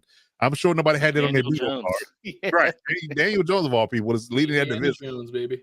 The Browns are a mess. The Steelers, we don't know what the hell they are. They're kind of like the Jaguars. We just don't know day to day, week to week, month to month who they are. The Ravens are 1-3, and the Bengals are just a complete dumpster fire. So, did we mention the Browns, or they don't even need to be mentioned? It was a brief flyover. Yeah, it was very brief. I didn't have much to say. I just said they're a complete mess, and we all know that. So it is what it is. So yeah. So let's start with the AFC North. I mean, that's it's a lot of our viewers. A lot of our viewers come from that division, and they give us a lot of feedback on our channel. So we'll start with them. Coach Mike, what do you take of the division, and why is it such a disaster? Who do you think is going to ultimately win it? Talking about the North right now, right? Yes. Yeah, so it's funny. I just actually saw a post that talked about the similarities between the 2012 Ravens and the Ravens this year. I think both of them suffered some early injuries, and then also they fired a coordinator halfway through the year and all that stuff like that. Saying all this to say the Ravens can still turn things around. I think when they're healthy, they're still a pretty solid team. The Steelers actually look better than I thought. So I actually don't think top wise, between those two teams, it's as bad as it seems. I think they're going to start getting things together. They still are the Ravens and they still are the Steelers. So I'm going to put some respect on their name. So actually don't think it's as bad as it seems. I probably would have swapped out this division for the NFC South. That's a conversation for another time, just because I just don't know what the NFC South is right now. But this is definitely the most disappointing, because coming in, there were talks about this being one of the better divisions in football when everybody was and that's what healthy. they want the docket versus the South, because I think that they had high expectations for this division. They talking about 2 to 3 teams going to be good and be in the playoffs, and now we're looking at maybe one. Maybe. Yeah, maybe one. But I think once people start getting healthy, like I said, for the Ravens, I think then they'll get back to what they're supposed to be. The Steelers are still solid. The Steelers aren't terrible. The Browns are who we thought they were. A lot of people weren't really big on the Bengals anyway. And then, with Burrow going down, I mean, what is it to expect from them? So I don't think it's as much as a dumpster fire as it seems. It's definitely disappointing. But it's still early, and I think there's time for them to turn it around. Okay. The real AG Alex Gibbons, how do you feel about the AFC North, and what do you think the outcome's going to be? Yeah, I mean, I kind of echo the sentiments of Coach Mike Dubb up there, in that, clearly the Steelers are looking like the most complete team right now, but they've had a more favorable schedule than the Ravens, who, have a championship-esque schedule and then got banged up pretty early in the year. So I do think that the Ravens, once they get healthier, commit to using Derrick Henry every week. And, I don't think that it's easy to just say, oh, the Steelers have this thing on lock. But I do think it's going to be kind of a race between those two for who wins. And I don't see another team making the playoffs out of the North. Okay. Young RG, Robert Garcia, what you got on this division? Yeah, this is just, this is what happens with injuries, and, the NFL is completely unexpected. Things can happen, change, the course. I think, I think if the Browns had anything at quarterback, I would probably take them to win this division, because if they didn't have a kicker with shaky legs in week 1, they beat the Bengals then. Good point. Their defense is more than good enough to keep them in a lot of games, in pretty much every game. And, it just comes down to, they got a great rushing attack. Quinshon Judkins looks really solid. Yes. It's just that quarterback position. And it really is upsetting when you see a team, the entire team is incredibly well-rounded. Mason Graham, their top pick, and, pairing him next to Myles Garrett. Oh my God, man. That team would be terrifying if they had anything other than Joe Flacco at QB. So just needed to give a little bit of love to the Browns. They might soon. Who knows? They very well might, So the only thing that really sucks with them is that they pretty much just wasted Myles Garrett's entire career. And by the time they're probably good and contending, he'll be either on the back end of his career or probably retired.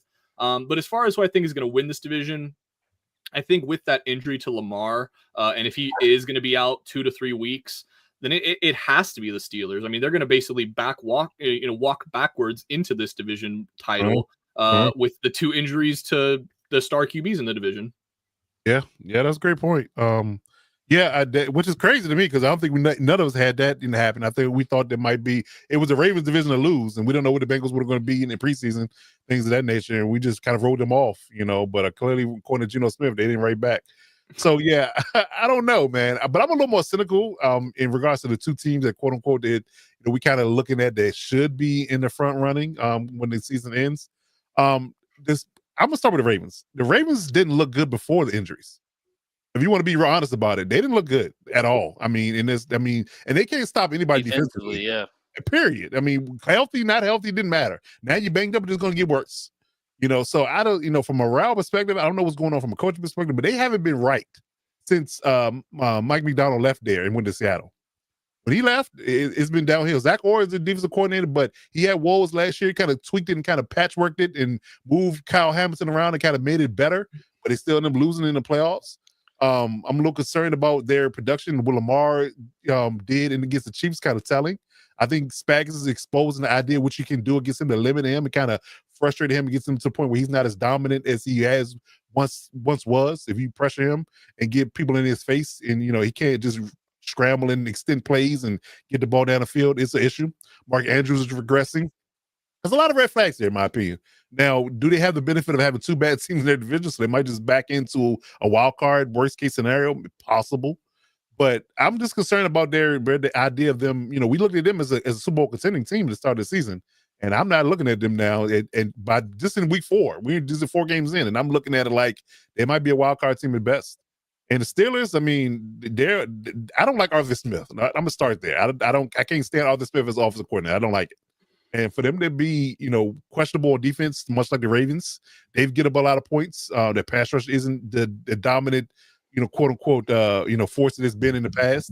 It's a lot of issues there as well. And I think their offense can be stymied and limited if you have a good personnel on the other side. So I don't know. I'm really thinking that this division could get one team out if this trend continues, if they don't right the ship and clean things up.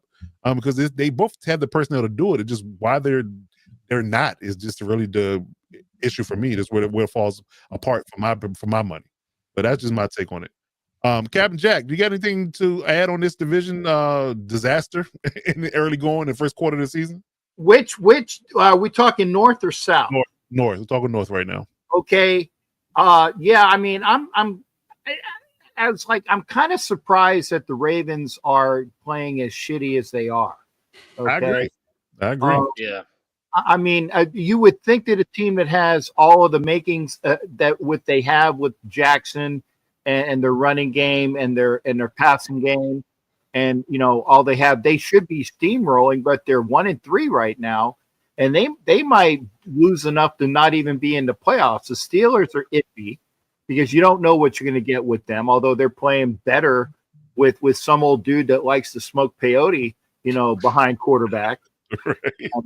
Okay, don't get okay. Allegedly, right. I want to mark myself for because Alex is my lawyer, for defamatory content.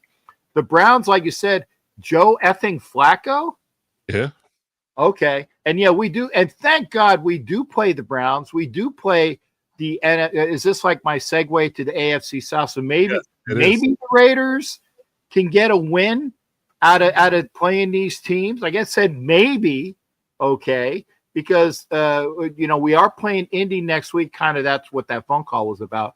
We are playing Indy, the Titans. Maybe we can play after that, so maybe there's a victory in there somewhere. And hey, we're steamrolling for a top 5 pick, so maybe people will stop bitching about us not getting a quarterback in the draft. Okay. So we'll see, or at least some offensive linemen, because I'd rather the 2 years now, Fuaga and Membu are on the effing board when we need an offensive lineman, and there's plenty of good running backs, but no, they go right after the Raiders pick. There you go, Fuaga and Membu. So yeah, it's a disaster, and good luck to them, except when they're playing us. How's that? Fair enough. All right, so we'll roll right into the AFC South for you. So we'll start with you. What do you feel about the AFC South, and why is it such a disaster? And who wins it, in your opinion? Me? Yeah. Hell if I know. They all suck. Right as of right now, we have Indiana Jones leading that division. Yeah, and he's looked the best of that. The Jaguars are, the Jags. They're just you can't just Charger because that's already just taken by, Jags are going to Jags, Chargers are going to Charger. But the Texans, they had showed signs of life last week, but until then they were like, my God, what the hell is wrong with them? The Titans, like I said, there's some wins there for my team. Okay, there's some wins there for my team. But I mean, as of now, and things can change, the Colts got that division. In the North, I have no clue who's going to win that division because it's so topsy turvy. I get it. Okay. Coach Mike Dell, what you got on the South? I actually like the Jaguars. I like the Jaguars to win the division. Wow. I do. Whoa. I think. Yeah. I know. I think Cohen is getting his footing and starting to get things going there a little bit. Do I think that they're necessarily like a contender in the AFC? No. I just think that they're probably going to end up being the best team out of them. Aside from the Colts, everyone else just doesn't. They don't look like good football teams at all. Titans, self-explanatory. And then of course the Texans they're missing too many pieces. The offensive line is terrible. Yeah. CJ doesn't look good. They're also another team dealing with a lot of injuries. So yeah, I just don't see them turning it around. Not this year. Their defense was expected to be, really, really good. And they still are solid, but they just haven't been what we thought they were going to be. But I think I'm going to go with the Jaguars winning it. I think they may be, 9, maybe 10 wins max. So it won't be, like a super big thing or anything like that. But I'm going to go with the Jaguars to win the division. Okay. Good stuff. Real AG Alex Gibbons, what you got in the South? Yeah, it's just certainly one of the more interesting divisions right now because the team you thought was a sure lock to win it looks like total ass, and one that you thought would be not even sniffing any sort of relevancy is balling out right now with the castaway QB. So I'm not ready to crown the Jags right now, but I do think that it is between the Colts and the Jags because, I mean, Colts lost to the Rams, but they still look pretty solid and had opportunity to win, and they have a tremendous running game.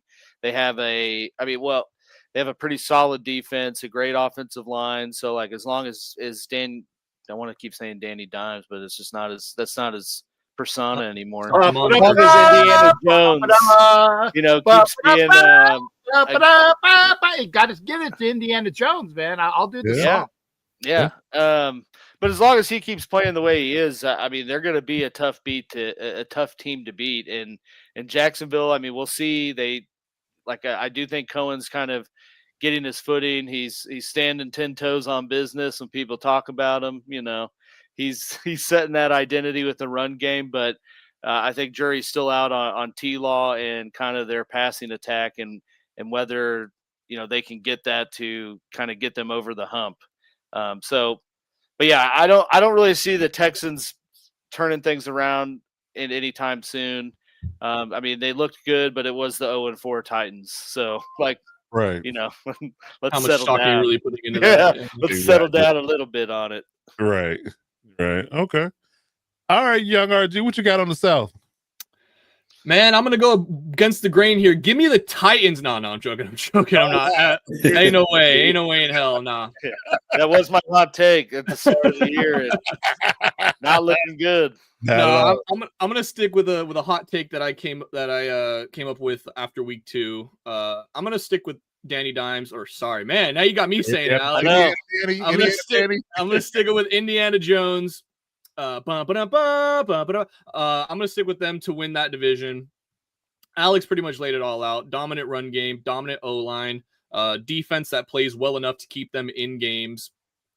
And then just like with Daniel Jones, it's just don't turn the ball over. Like Alex said, I'm just gonna be pretty much copying everything AJ said. Come on, in that game against the Rams, they looked very impressive. A lot of people were kind of like, this is gonna be the litmus test now for the Colts. And although they didn't win the game, I can definitely, I think we can all agree they definitely passed that litmus test as far as like, okay, they are going to be, a real team, during the regular season. As far as when the playoffs come, that's a whole different story. But I think the Colts, I don't want to say pretty easily, but I think the Colts fairly easily walk away with this division.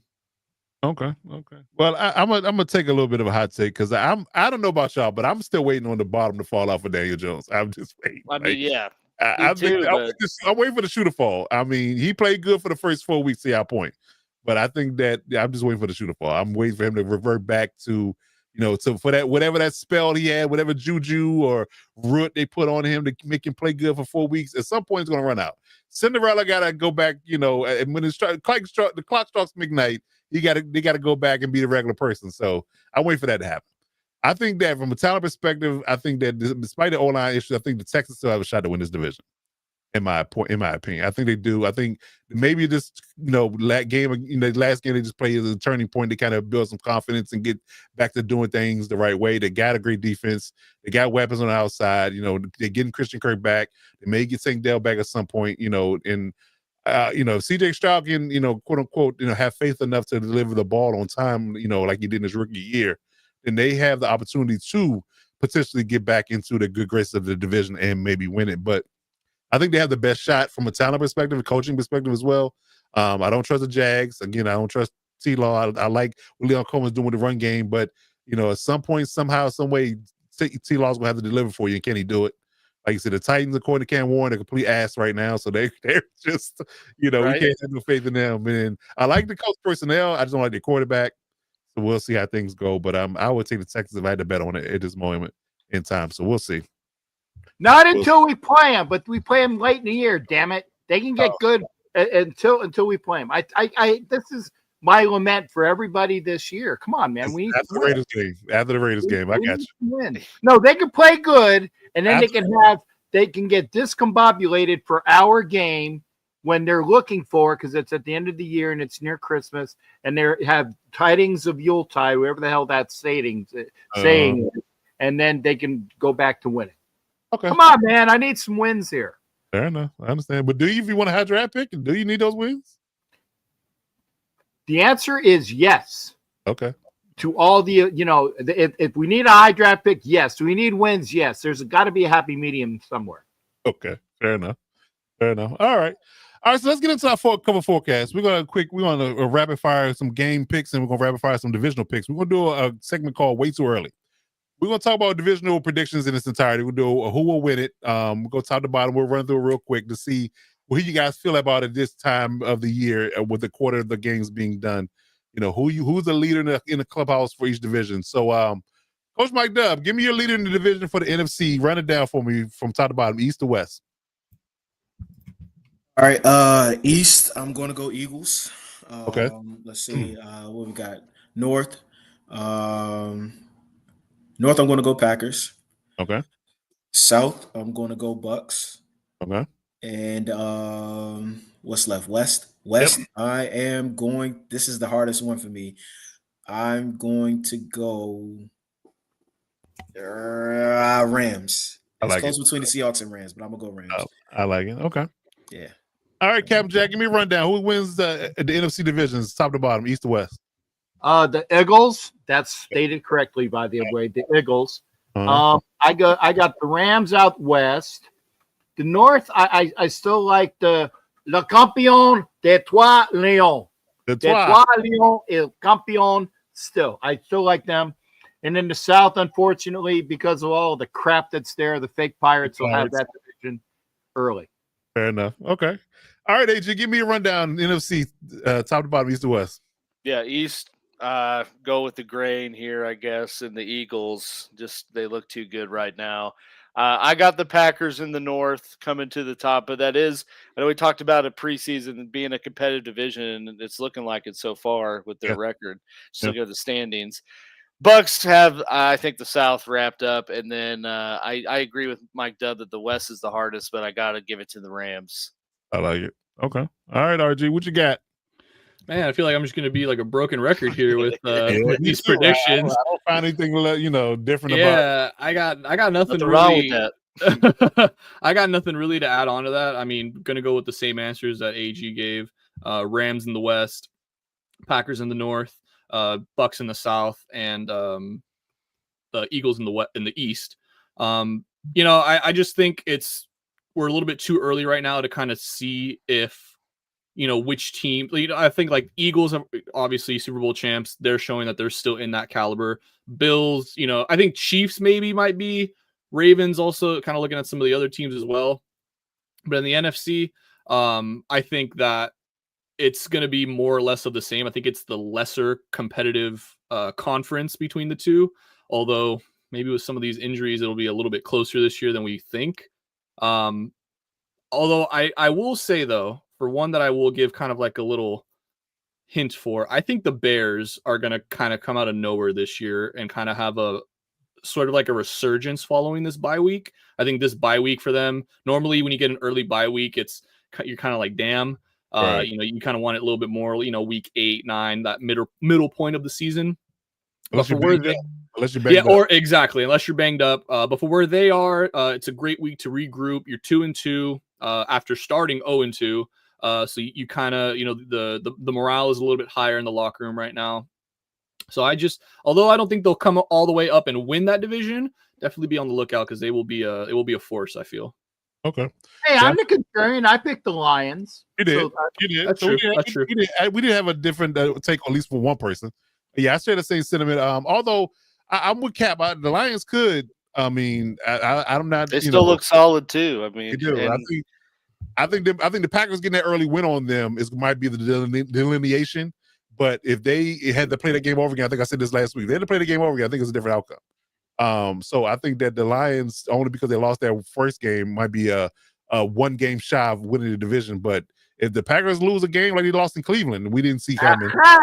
That might be a reason why the Lions win the division. So I would go either way. I could maybe hot take and say that I'm with Cap with the Lions, but the Packers definitely look good. But them again, that tie we talked about earlier, that tie might come into the play. Like the fact that they beat them once, they got that tie versus have no win or loss, might end up giving the Packers a division. So it's interesting. I told you there's an interesting factor about it. Yeah. So, all right. So let's go down to the AFC. So, top to bottom. Start with the young RG. What you got on the AFC side? Oh man, this is probably going to be the more exciting one. I think. I feel like there's going to be a lot more different answers than over on the NFC side. Yeah, we got to discuss the North and the South already. So just give you a clear pick. Yeah. On each one. So for the North, I'll go with the Steelers. I just think with those injuries to the Ravens and to Lamar especially, if they can't win. If they don't win this week against the Texans without Lamar, it's going to be a rough go of it for the rest of it. 1-4? You almost have to win this game. And then even worse than that, you're 1-4, and you're staring down the barrel of Lamar not even playing the next 2 weeks after that. Yeah. You're potentially looking at 1-6. Yeah. And at that point, what are you going to rattle off? 11 straight, 10 straight? That's not going to happen. I don't think that like we mentioned, that defense hasn't shown even when healthy that they can stop a nosebleed. So I think the Steelers are kind of like I'm going to mention backdoor into that one. I'm going to take out backdoors, man. Come on, man. Pause button. Okay. You know what? I that's fair. I walked into that one. Didn't walk into it backwards though. Come on, man. I like it. A backwards backdoor? Hey, yeah, that's just the front door then. Hey, that's an LGBTQZ RXP question. Okay, there you go. Whoa, I just got lost there. Anyways, I'm gonna take the Chargers to win the AFC West. Okay. I just think that it was a rough game against the Giants. I just think being 3-0 in the division already, barely a month in, that's a huge lead. I agree. And it would really just, again, it's going to need probably more injuries for this team to just completely fall off the face of the earth. But I like Harbaugh. I like where he's got this team. I like where he has the locker room right now. So I think they finally do come away with one. And then over onto the east side of it, pretty self-explanatory there. The Bills are going to steamroll that division. Agreed. Okay. All right, Mike, what you got on the AFC side? Bills, Jags, Steelers, and I'm gonna go Chiefs only because I worry about the injuries with the Chargers. Specifically on that offensive line side of the ball. So I'm gonna go Chiefs. Okay. I like it. Coach, Captain Jack, actually, who you got on the AFC side? The Bills are going to run away with the East. Although the Patriots, I think, are going to be a playoff team. Okay. I think they're going to be in the playoffs. The North, that's AFU. I don't have to explain that acronym, folks. It's very self-explanatory. As of right now, you got to take the Steelers because of the injuries with the Bengals and the Ravens, and the Browns just don't have a friggin' quarterback. The South, until he implodes, and I am willing to make my change on this later. I still got da da da da da da da, and it's not just because of him; it's because of their running game. Because their running game has always been something that's significant when they didn't have a quarterback. So I'll take Indiana Jones and the Colts. And for the AFC West, I'm not picking anybody because I can't effing stand everybody. How's that? Is that okay? That's fair. You can abstain. I abstain because I do not have. I bite my thumb at the AFC West. The words that would make me throw up would be, and if I was going to pick, it definitely wouldn't be the Garglers. So there. Okay. Wow. That was mature. Okay. All right. Whatever. Okay. That's fine. All right, AG, what you got over there? Yeah, East Bills for sure. Lock. Done deal there. For the North, I'm going to go Ravens. I mean, we've seen teams win their division at 8-8 or whatever That's borderline 500 record it can happen, and I think that's the primo division to give us that type of scenario this year. So I'm going to go with the Ravens there. I'm going to go with the Colts in the South, and then in the West. Come on, guys, we know who I'm picking here. Shocker. Chiefs, baby. He's picking. We're seeing vintage Mahomes in his prime. We're Big feeling surprise. good. He's picking the spots. Fair enough. All right. So the Bills for the East. If I have to pick one for the North, I guess I have to pick the Ravens. I'm not sure about any of that. South will go ride with the Texans. Maybe a hot take, but ride with the Texans right now. Of course, I ride with the Chargers in the West. So yeah, those are my picks for the AFC side. So we'll see how things go. We'll keep reviewing this, and we'll probably do this maybe once a quarter. See how we feel about our takes after another 4 games. Love it. All right, so let's do games of the week before we get up out of here. So we got some good games on the docket this week. All home favorites, ironically enough. So we got the 49ers and the Rams that start the week off, I believe. Is that the Thursday night game? Yeah. It's Thursday night. Maybe no Purdy. Maybe no Purdy. Yeah. Probably not Purdy. The Rams are favorite at home by 4.5. So let's start with RG, our betting analyst. Tell me who you like in this game and from a spread perspective, and we'll go around the room. No, this is Rams all day, every day. Give me the points. Give me everything. Home team, better quarterback. I mean, there's an infinite list as to why this Rams team should win and dominate this game. However, it is a division game and it is a short week, so there is a lot of crazy shenanigans that could erupt from this game. But I'm going to take the Rams and I'm going to take the points. All right. Okay, there you go. AG, who you got in this game? Same. Rams points. I mean, Stafford, Puka are balling right now. I don't see that going away for this game. And 49ers, I think, are just too banged up. And I mean, especially if no Purdy, but even with Purdy, I mean, they're just so injury riddled. I don't see how they win. Got it. Okay. Captain Jack, who you got in this game? I got your Puka right here. Okay, that's all I'm gonna say. Jesus. Self-explanatory. Okay. All right. Go with the Rams. All right. Coach Mike, who you got?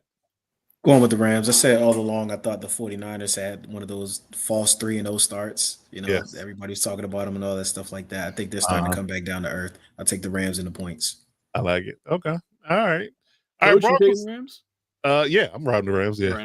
Hey, you know what my hot take was at the beginning of the season. So I said Bills. I gotta ride. We shoot you in for the Rams unless you say otherwise. There you go. Right. There you go. All right. So Broncos and the Eagles. The Eagles are favored by 5.5. What you got, RG? I'm going to take the Eagles with the points as well here. This is going to be an insanely low-scoring game, I feel like. It's just going to be two dominant defenses going back and forth at each other. The reason why I'm going to give the upper hand to the Eagles here and by 6 points, so I would have them winning by a touchdown here, is just because they have the better quarterback.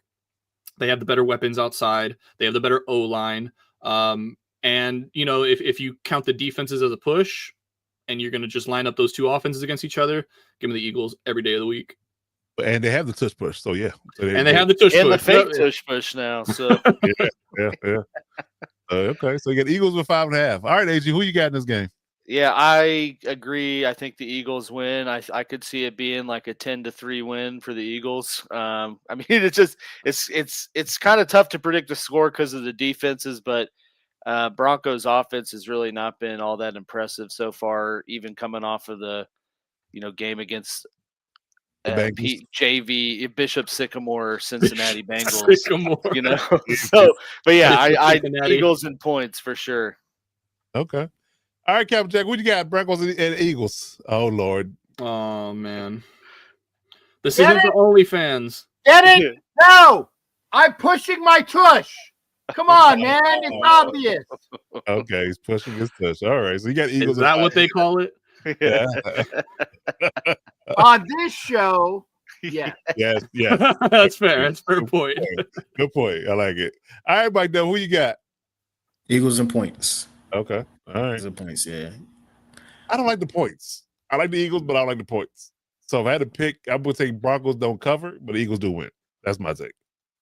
Yeah, I think Knicks throws a pick in this game for sure. Oh yeah. I mean that. Well, again, getting pressure in his face with Jordan Davis and Jalen Carter is going to happen. That's happening. So yeah, it could very well do that as well. In that secondary, yeah, I think he does.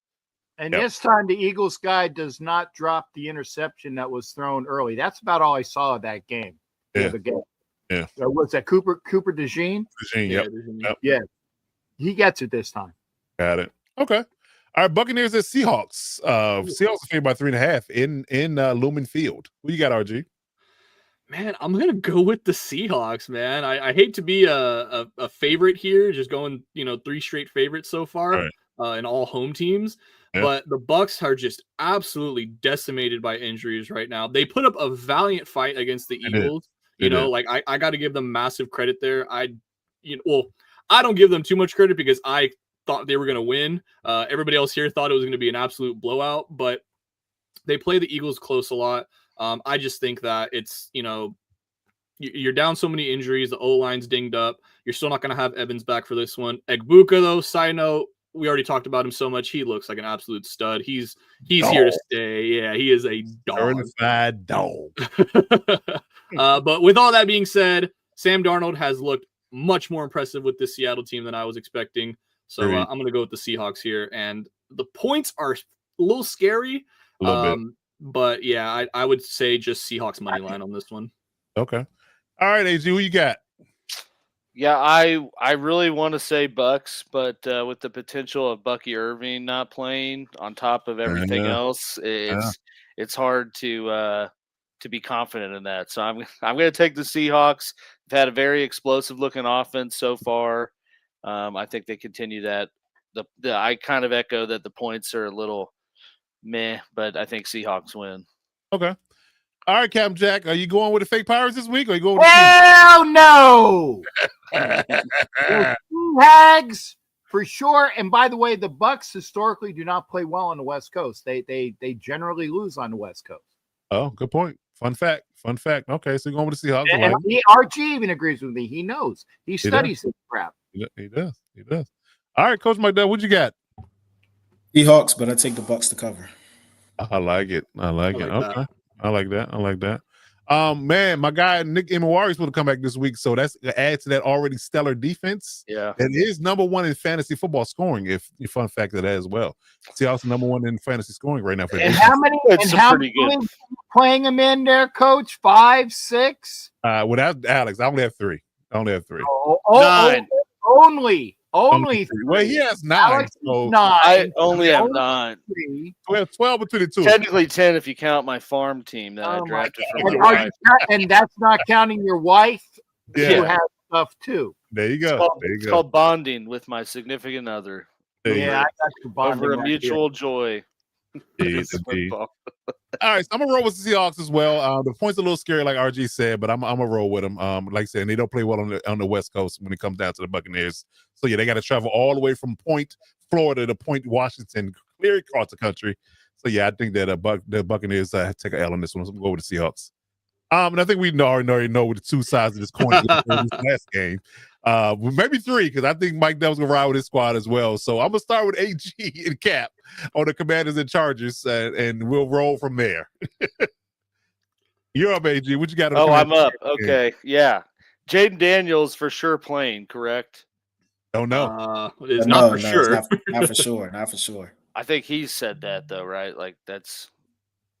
It's highly like that changes things, but I think the Chargers probably win this game, even with them being banged up. I mean, I think that the Commanders are equally as banged up. So if you're talking no Jaden Daniels, no Scary T, already kind of a banged up running back room, tough to ride with that. I got you. All right, Cap, who you got in this game? Commanders at Chargers, and Chargers favored by 2.5. I got the Commanders winning. Period. I don't know if the and yeah, it's out of spite because I can't stand. I was gonna say I think we knew everyone's answer, but mine. But here's the thing, though. Again, the Chargers got a lot of injuries on that O line. The Commanders' defense played rather well when they're up for it. Now, granted, they are going out to the West Coast. I'm not. Dub can tell me how they historically play on the other coast, but I will say that the Commanders' defense We don't play well exhibited anyway. quite a well, especially seeing it up front. But again, hope, pray, and Commanders on Sunday Okay. for All the right. win. I don't do points. I'm just saying. I got you. All right, Mike Dub. I'm assuming you're going with your squad, right? I am. So I mean, like I said, the Chargers are a tough team.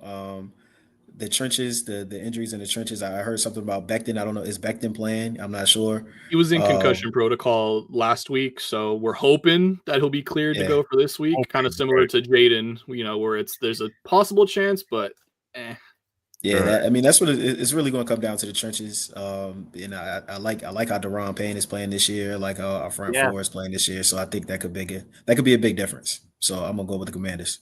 Okay. This game does scare me with that internal D line Yep. because it does not bode well for what we've been doing in our interior O line. And now we have issues at tackle. I think RG answered Kenna, but Deculus and Pipkins going to likely be our tackles. So yeah. and you're hoping for Pipkins to be a I was tackle. gonna say, That's terrifying. yeah. If you got James on your offensive line, take the Commanders and run with it because he sucks. I guarantee you he does not suck as much as Bradley Bozeman does this year. Yeah. I would actually take James in a heartbeat because Bradley Bozeman is the 35th ranked center, and there are 32 starting centers. I Right. understand that. Yeah. So he's pretty bad. Can't be, yeah, he's pretty bad. Yeah. Um, So it worries me, but I have faith in the coaching aspect of it. Where are playing at home. If Jaden Daniels is banged up, if he does play, that's a. Actually, I actually want Jaden Daniels to play. I'm gonna say because Mariota and us playing backup quarterback is a bad omen right now. So not having clear delineation of what Mariota wants to do. I think that I would much rather face Jaden Daniels than the limited ability of him to run because he had a bad knee versus having to play Mariota, who's completely mobile. So mobile quarterbacks give us problems, and Mariota's unpredictable. So I'd rather much play Jaden Daniels at this point and live with that idea. But we'll see. But I'm gonna ride with my squad, but I think it's gonna be a tough game. Yeah, this is definitely going to be a tough game. Completely throwing away points in this one. If you were going to take points, take Commanders points. But I just feel like all these games without Alt and Becton are going to be a just nightmare for us. Yeah. It doesn't matter how good your D-line is, and with the Giants, that might be the best front four in the league. If you just have an above average D-line against this O-line, you're going to dominate. Herbert is being pressured more than 50% of the times, on 50% of the snaps all season long. That you're just never going to win games consistently like that. And to your point, Coach, I want Jaden to play because he's most likely still going to be a little bit hampered coming off that hamstring. Right. And Mariota is also mobile, and that's the one thing our defense is terrible against is the mobile QB, as you saw against Dart this past weekend. I do think we have a good chance to win it. The offense can produce points as long as we give Herbert a little bit of time, and the defense has been playing very well, barring last week against a rookie, first-time start. Right. But I feel like this game will be insanely close the entire way through. There's going to be really nobody pulling away here. Got it. I got it. Okay. Pulling away, pulling out, That's two different things. That's two different things now. Hey, Rivers is out of the league, all right? We don't got to talk about that no more. Right, exactly. Yeah. His pull-out game is terrible, but we'll talk about that another day. Dadgummit. All right, before we get out of here, we'll play a quick game. Go, do you believe? I got a couple of questions I got a question per person that I want to ask. I want to get you a quick take on it. So I'm gonna start with RG. Will Joe Burrow? I know you like this. Will Joe Burrow request a trade after the season? Ooh, will he request a trade? Man, I don't think he does because he doesn't necessarily have the power and the sense of this organization has been doing him dirty. They went out and paid a ton of money for your two wide receivers that you wanted to keep there. They did. What was that? What time? I caught myself. He caught myself. You're learning from the pro, man. I can do that too, and I'm very good at it. That was impressive. That was impressive, sir. That was good. But yeah, I just feel like he doesn't necessarily have a leg to stand on figuratively and literally, regarding that with Wow, with the organization. that was a good one. I like Thank you, that. thank you, thank you. I like it. I like So it. yeah, no, I don't think he does because people would just look at him like, you pretentious mother What? lover. Yeah. All right, Mike Dub, you're gonna like this one.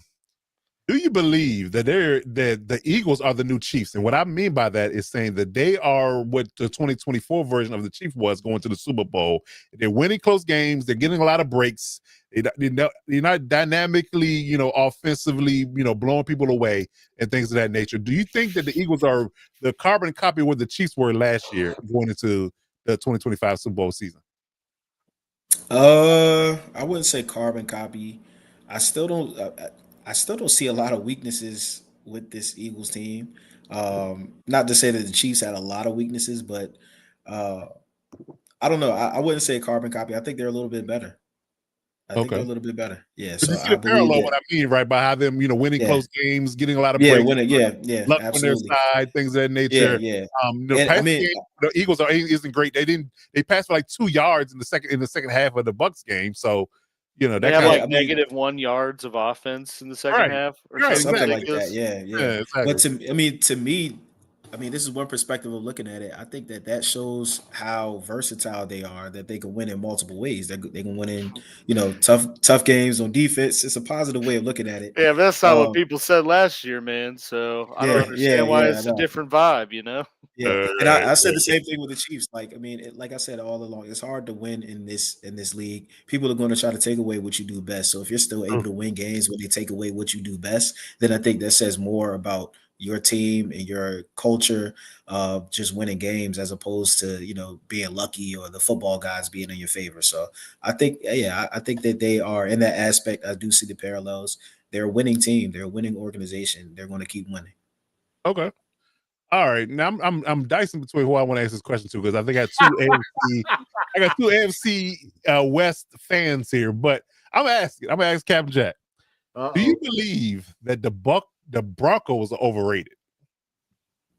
No, actually, I don't. I think that the Chargers are overrated. Actually, I think the Broncos are playing above their head, but they're playing quite good football. If it wasn't for them coming in and losing, like on a BS, I won't say a BS call against Indianapolis, they could be just right up there with the Chargers. So I don't think they're overrated. I think they're a damn good team. I think that maybe they are overrating the quarterback as to his capabilities. I like that.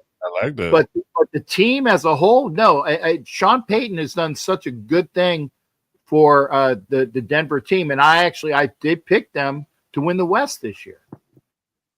I like it. Okay. All right, AG, to wrap this up, we're going to go to Minnesota real quick. Do you think there's going to be a quarterback controversy when JJ McCarthy comes back? No, not at all. Not at all. I do not. I don't think so. I think if there was going to be a quarterback controversy in any potential this year, they would have kept Sam Darnold in the building. I think you know what you got in Carson Wentz. He give you some flash in the pan moments, but you're not going to just bench JJ, once he comes back. And I think they strategically picked when to put him on the IR and when to bring him back, kind of getting more into the softer part of their schedule. Fair enough. Okay, fair enough. All right. So that's going to do it for our Do You Believe segment. So as we wrap the segment up, we get any hot takes we got around the room before we wrap the show up? Any hot takes? Floor is yours. Okay, I'll say this because now that I had a phone call during the show, and again, apologies there, but I was on the phone with Stuart Schweigert. Oh, we know Stu. We know Stu.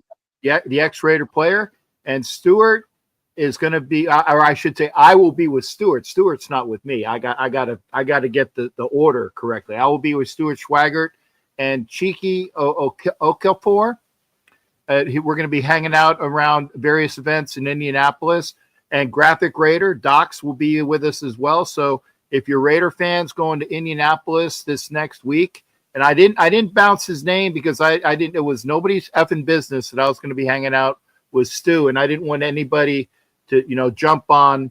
But he said for me to promote, so now I can promote. So if you're a Raiders fan going to Indianapolis, look for Stuart Schwager, Cheeky I'm going to screw up that name.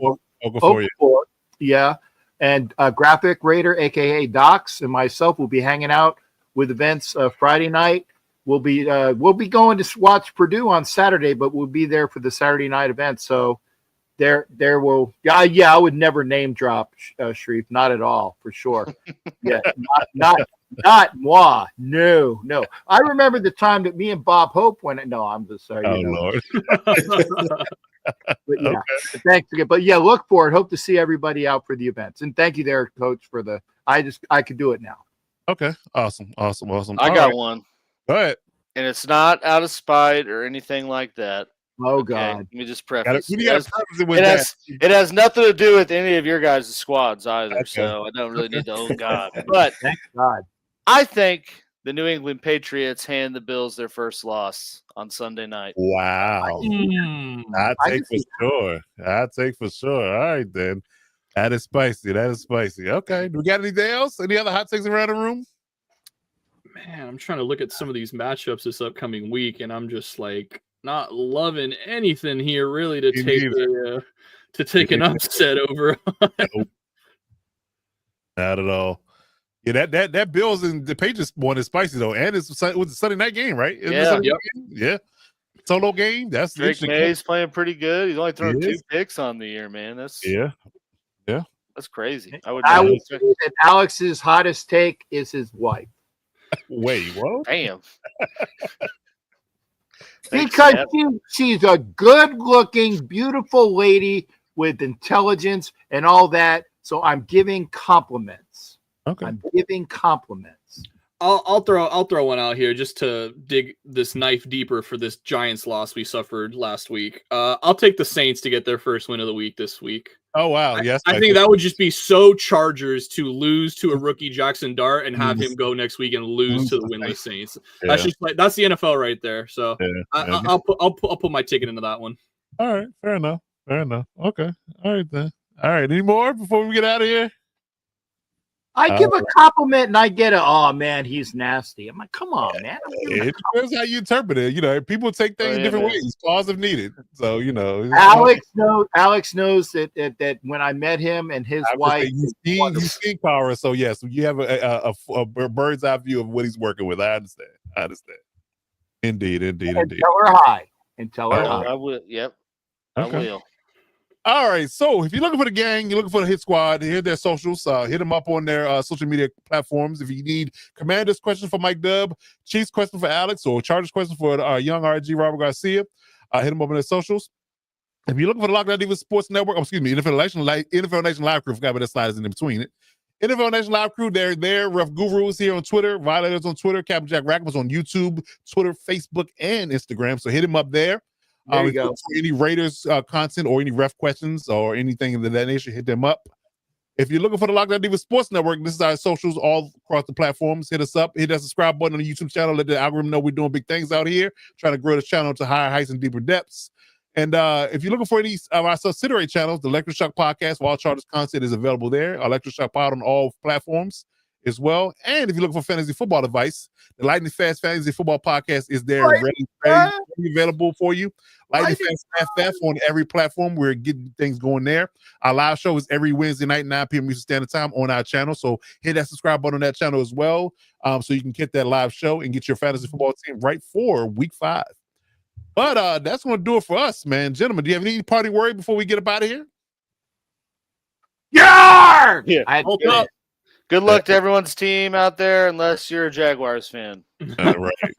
Or a Dolphins fan. And we'll have to come back and discuss with Mike Dub with how this Commanders Chargers game went, because it's definitely it's gonna be a good one. It's a house of fire this week. That's for sure. That's why I'm kind of glad the Chiefs play on Monday, so I can actually watch most of the games. You know, I like it. Okay. All right, so that's gonna do it for us this week. We'll be right back next week for our live show Tuesday night, 9 p.m. Eastern Standard Time. right here on the Lockdown Diva Sports Network. Like I said, hit that subscribe button and let the YouTube algorithm know we're doing big things out there. Check out our content throughout the week. We're doing our insider videos all week long. The Chiefs insider videos for previewing that game. Chargers videos will be out, as well as Commanders video we're gonna be out. And it should be good and interesting this week because we're gonna get Mike Dub's take on his team and how they're gonna do against the Chargers, and we're gonna get RG's take on how Chargers gonna do against the Commanders. So it should be a good one. Should be a good one. So check that out. Check out all our videos and our content on the channel, and we'll be back next week for another live show. But in the meantime, between time, that is Captain Jack Rackham, that is young RG Robert Garcia, that is Coach Mike Dub, that is the real AG Alex Givens, and I'm your boy Coach Divas. Until next week, we'll see you when we see you. Step up and lock it down.